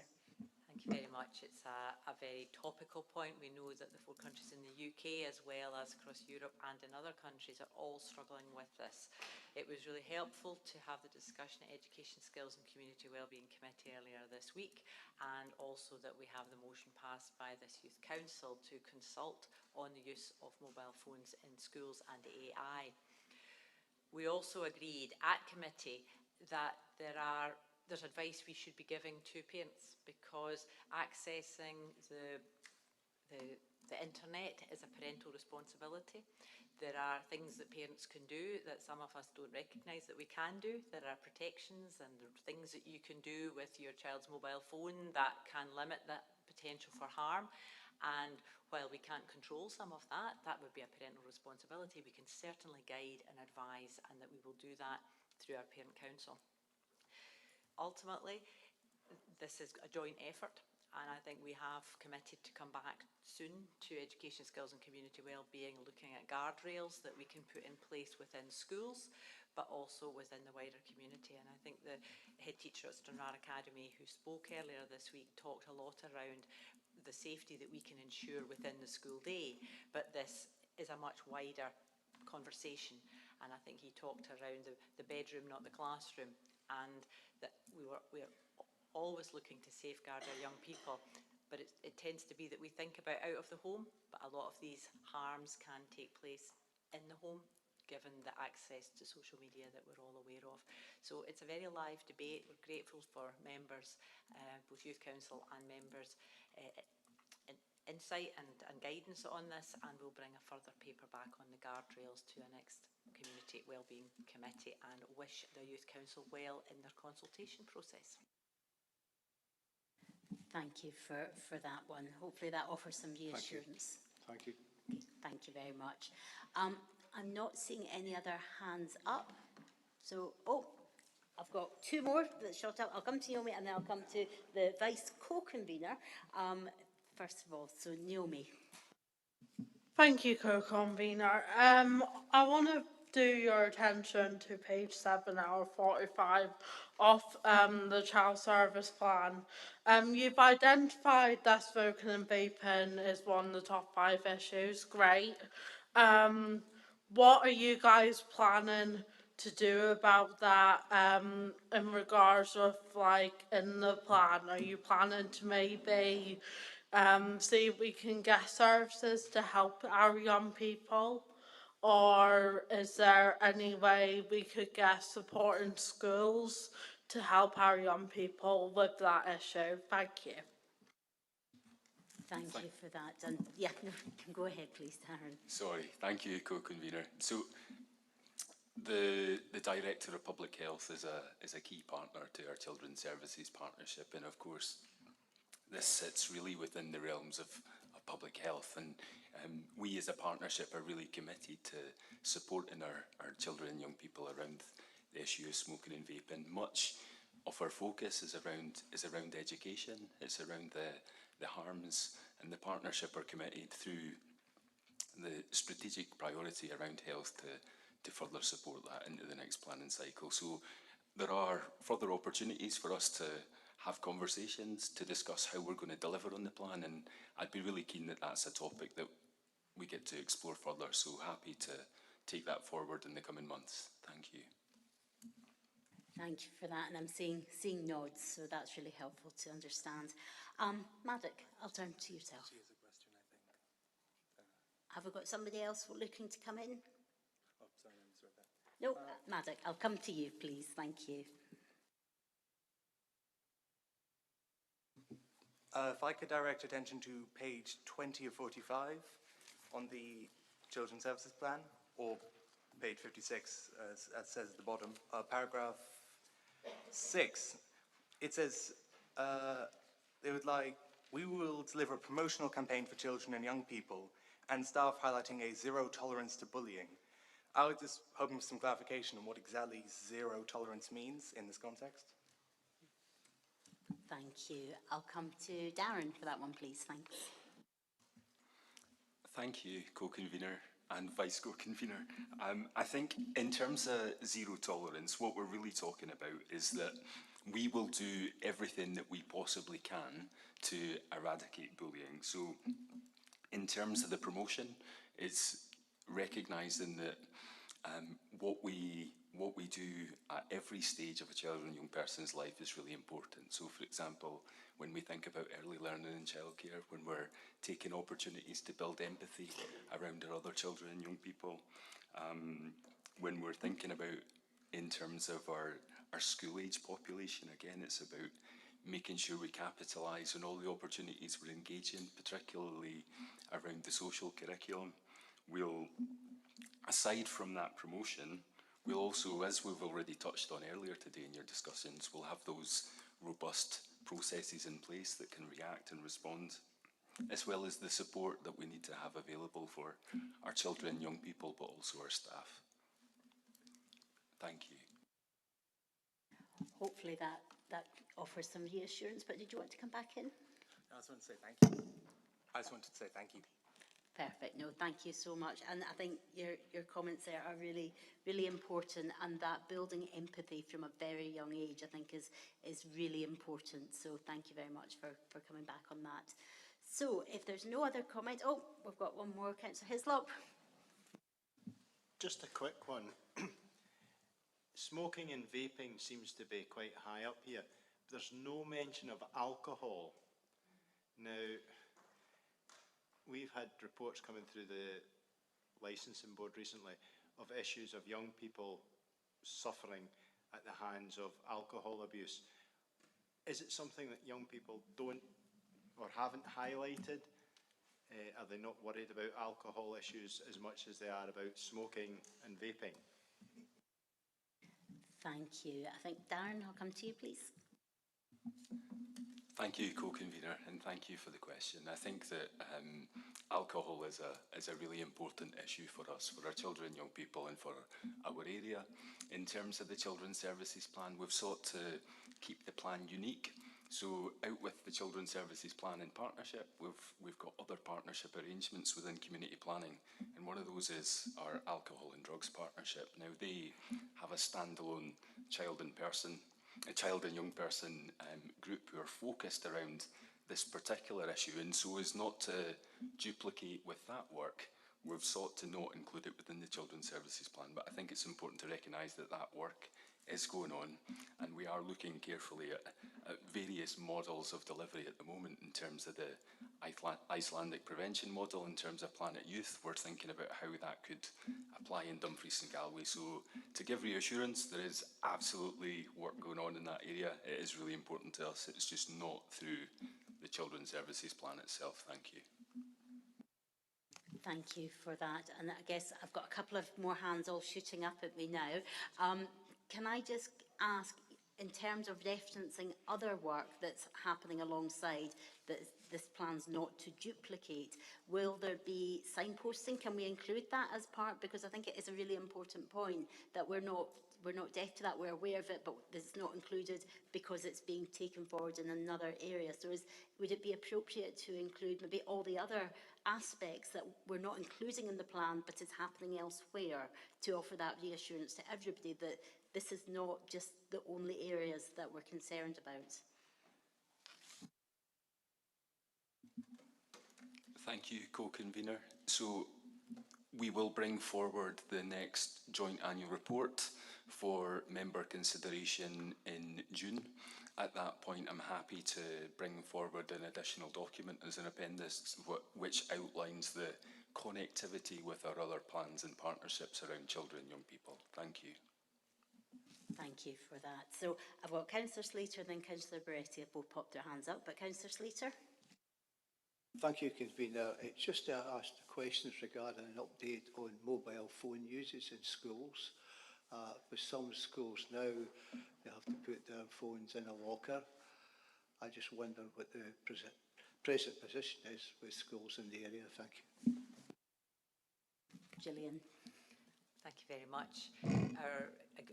Our current position is all our secondary schools have a policy which abides by broad guidance, and in broad terms it's around see it, hear it, lose it, maybe referred to slightly differently. And we agreed at Education, Skills and Community Wellbeing Committee on Tuesday that we will continue working with a school-by-school approach, but across that broad expectation that there will only be use of mobile phones in schools for educational reasons, and there will be another paper coming back following the consultation by the Youth Council on mobile phone use. We'll bring another paper back to Education, Skills and Community Wellbeing Committee to see what more we can do. They're a powerful educational tool, but we must have safeguards to prevent distraction. But thank you. Thank you. Just come back. Yep. I know obviously situations that some pupils, if they're diabetics or something like that, they probably have to have a situation where the phone's with them all the time to take their readings. So there obviously there'll have to be some concessions there, I would think, if it all comes to put your phone in the locker. So that will obviously have to be discussed, I suppose. Thank you. Thank you for that. And there was a long debate at Education Committee and Community Wellbeing on Tuesday. So if members who aren't on that committee want to watch it back, you can watch it on the YouTube channel. But I'm seeing nods that considerations are taken into account. So thank you. Councillor Beretti, and then I've got more hands coming up. So I've got Councillor Beretti and I've got Youth Councillor Rebecca wanting to come in, and I've got Councillor McFarlane. So Councillor Beretti, please. Yeah, thank you, co-convener. It was to pick up a point that Councillor Hislop mentioned there about the licensing and the prevalence in some areas where there seems to be an almost gay abandon of underage drinking in certain locations, and it is quite worrying because we have to see the consequences and deal with the consequences.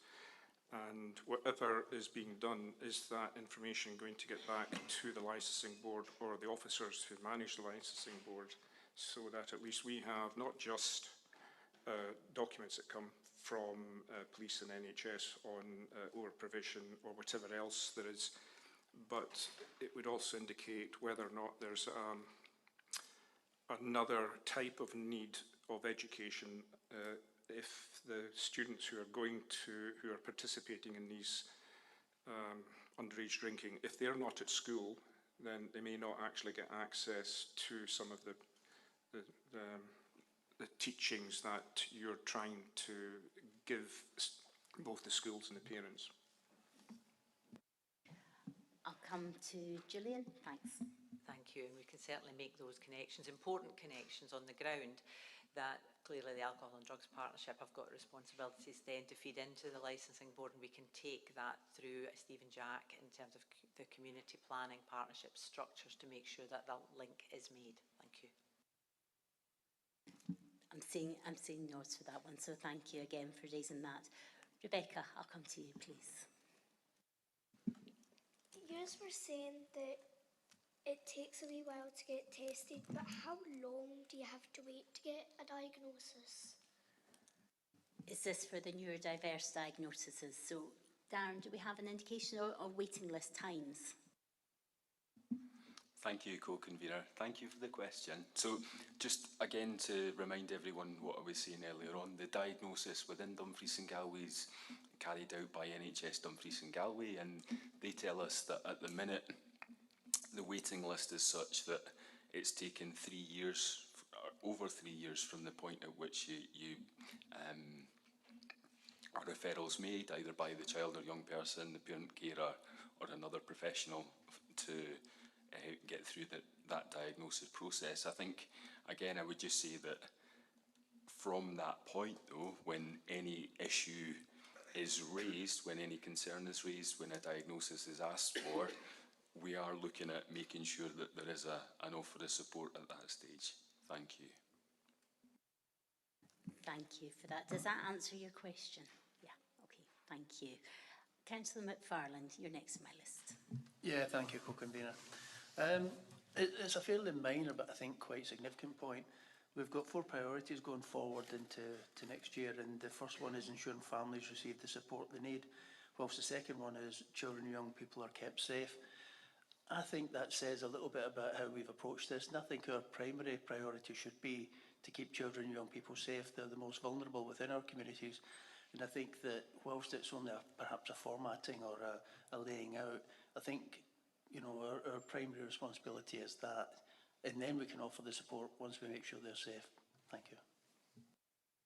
Thank you for that. It's a valid point, and while the priorities might not be written in a way that are priorities, that's not how it may come across as reading. So I don't know if there's an opportunity to switch the numbering round on that, but I'll come to yourself, Darren.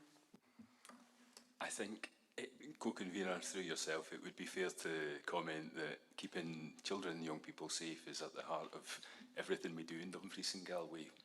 Out with the Children's Services Partnership in the plan, again, similar to alcohol and drugs, we also have a public protection partnership, and their focus is absolutely around child protection, around how we're keeping children safe, and around the associated arrangements. So in terms of the Children's Services Plan, our focus is more around the early intervention and prevention in terms of how we keep our children and young people safe when we talk about the digital safety, when we talk about the bullying. So in terms of the order of the strategic priorities, that's probably why there's not that notion that we had to have keeping our children and young people safe first, because of that point. But happy if there's strength of feeling in the room, I'm happy that we could make that change. Thank you.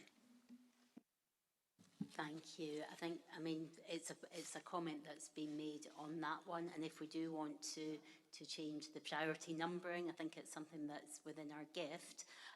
So I'll maybe just look back to Councillor McFarlane, who raised it, if that's something you'd like to propose, and if so, unless there's any other comments, we can take that forward. Yeah, thank you, co-convener. Yeah, I do think it's important, because if we don't keep them safe, there's no point supporting them. So I think it should be our #1 priority. Thank you.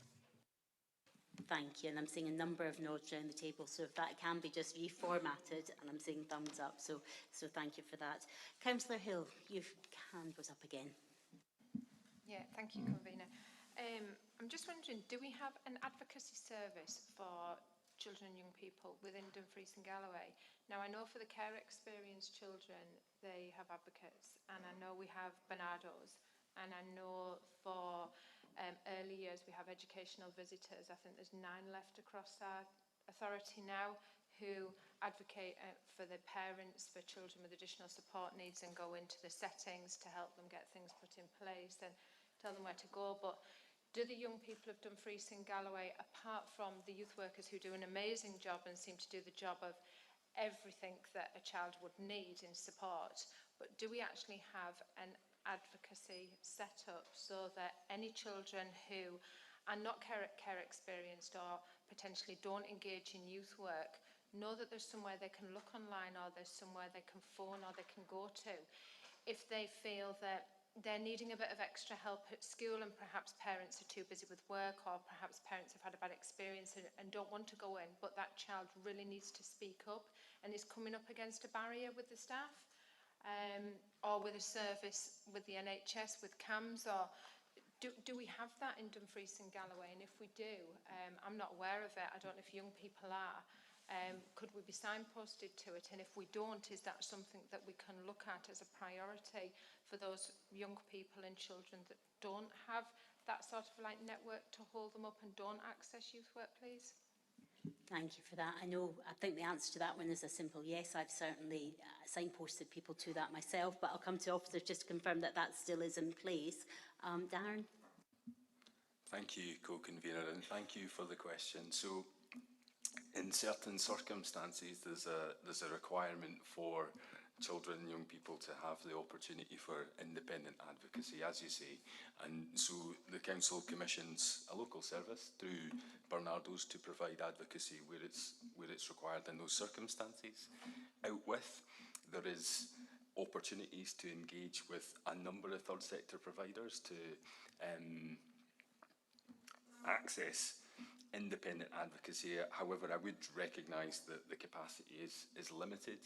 In terms of, I think it's also important to recognise that there is a lot of advocacy that does go on through a variety of colleagues, partners, both within the council in terms of our youth work colleagues, but across many of our other staff groups within the partnership who take on and support that advocacy role, as well as a number of other organisations such as Parents Inclusion Network, for example, who are supporting and working with our parents, to give an example. So there certainly is some opportunities for both our children, young people, parents and carers to access advocacy, and I'm happy to maybe share some information out with. Thank you. Thank you for that. And I think Louise had highlighted in the previous item about updating our website that there was lots of signposting, so maybe that could be captured as part of the action, that we could update further information. And I'm seeing some nods on that one. I'm going to move on because there's still a number of people to speak, and we've got 9 minutes left of our meeting today, so we're almost there. But I've got Freya wanting to come back, and then I've got Councillor Drysdale who's got their hands up, and then we will move to the recommendations. The only exception I'll make is if there's any young people who haven't spoken and they want to, I will bring them in. But Freya, I'll come to you, please. Thank you. I would just like to say I like the plan for the smoking and vaping, but have you got any plan for tackling the new nicotine pouches or the snus, because they seem to be on the rise, and I've noticed in my area they're becoming quite popular, but I feel they're more dangerous as well because people are taking them during class time, and I feel they're quite easy to get yourself sick on and could potentially be more dangerous than vaping. Thank you. Thank you, really important point. But Gillian? I don't have enough information on those, but what I will say is that these plans always have to be kept under review, and things happen and things are added all the time. What I would guide here is that this plan is based on a strategic needs assessment, and it's been a really detailed piece of work. So if you click on the hyperlink in the document, you will see the strategic needs assessment that has brought all the ideas and thoughts and concerns from all the stakeholder groups over many months. This is a point in time, but if other things like nicotine pouches become problematic, then that needs to be kept up to date in terms of the priorities that we're responding to. So this is a point in time. These are the priorities we've identified as a partnership now, but we recognise and we need to hear from you as to where's the next threat coming from. So thank you for that. Thank you. I'm just wondering, just to try and help with this, is it possible to include smoking, vaping and nicotine addiction? Because that would then capture some of that, because smoking and vaping is about nicotine addiction. So just to ensure that that voice is actually carried through, is that possible to add in a separate, just another word? Thank you, co-convener. Happy to take that point on board. I'll commit to look at the wording with appropriate colleagues to come up with something that works and satisfies that ask. Thank you. Thank you, Freya, for raising that. Councillor Drysdale. Thanks, co-convener. I'll be really quick. It's just a question on behalf of some of our young people. Today, they've been provided with visual aids if they require them, which is excellent. But it was just to find out through yourself, Gillian and Darren, where we were with the language ease online for people that struggle. Have we got a timing plan as to how we can roll that out just for people that have a difficulty with accessing online information in accessible formats? Thank you. Co-convener, if it's okay, can I just clarify, is this just in respect of the Children's Services Plan, or is this a wider question? Sorry, thank you. No, it's a good question. Thanks, Darren. It's on page 60, so it's in the underpinning our plan under the Children's Services bullet point 1, 2, 3, bullet point number 5 about making language easier to understand. So today, for example, people that requirement have been given that visual aid, but the comments that are coming back to me is that online, for them accessing reports, it's still a bit difficult to read. So it's just to see where we are with that as a council. Thanks very much. Thanks, Darren. Thank you. Thanks for the question. Thanks, co-convener. So in terms of any of our plans or documents that are published online, there's software available which allows immediate translation. So when the new Children's Services Plan is published, if you require it in a different format, you'll be able to access that online using, I think it's the Recite Me software or similar. Also, in terms of the Children's Services Plan itself, we're also going to publish an accessible version once this plan has been agreed by both yourself and NHS board, and we'll also have an animation accompanied by BSL translation. So we'll make sure that we share those as soon as they're available. Thank you. Thank you for raising it. And again, really important point. I'm really open with my dyslexia. I use text to read software, and certainly Dumfries and Galloway is committed to our digital easy access. For example, if those of you are maybe not aware, we changed. We used to have Dumfries and the and sign, and Galloway, that now reads Dumfries and Galloway for that simple reason, to make sure that it is fully accessible and that those using software can access all the information. So again, thank you very much for highlighting it to us today. So I think unless it's a really urgent, Councillor Slater, you've come in twice already and we're running out of time, but if you've got a very, very quick question, I'll come to you. It's a general question, really. Is Dumfries and Galloway ready for AI? So I think that's a question for another time. We're on the children's plan, but one to ponder for future. And obviously our youth council are taking forward that piece of work. So let's look to our youth council to come and they can tell us if we're ready, and if we're not, we can then take action. So if we move to the recommendations on the children's plan, first of all, just thank you for all your contributions. I think it's been really, really welcome. So we're being asked to note the process that has been followed in the development of the Dumfries and Galloway Children's Service Plan for 26 to 29. We're being asked to consider, and it's written note, but we're being asked to agree the new Children's Services Plan as detailed in the appendix, with those couple of tweaks that it's been agreed that we'll take forward for it to then be approved through the appropriate channels and to government. So are we content to note the process and consider and agree the plan? Yep, I'm seeing nods. Thank you so much.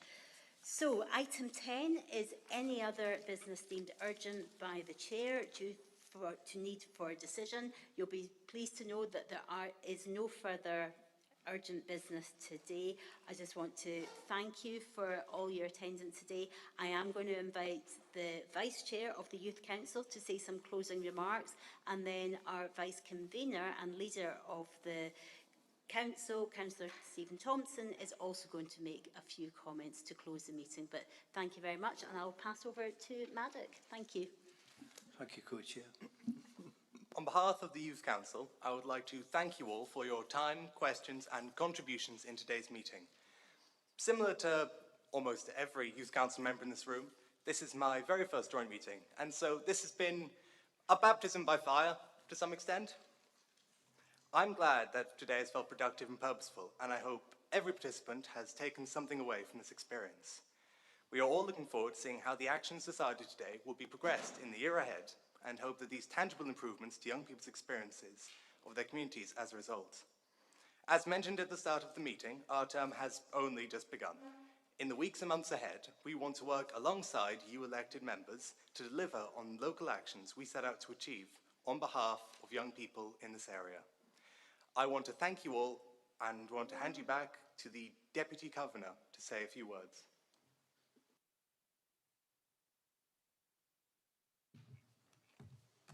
Very well said. So I'd like to thank everyone for their participation in making this joint meeting between Youth Council and Full Council what it is today. I found it extremely helpful and positive to hear directly from our youth councillors, and it's been encouraging to note the progress that's been reported throughout the meeting agenda, but acknowledge there's still much to do. Dumfries and Galloway Council is committed to following up on the actions discussed today and will work to achieve those in partnership with the Youth Council over the coming term. So could I conclude by thanking each of you as youth councillors and members of the Scottish Youth Parliament for your commitment and passion and the sacrifices you make to help bring improvements to our region. Thank you. And that concludes our meeting. Thank you very much, everyone, and thank you also to my co-convener, Theo.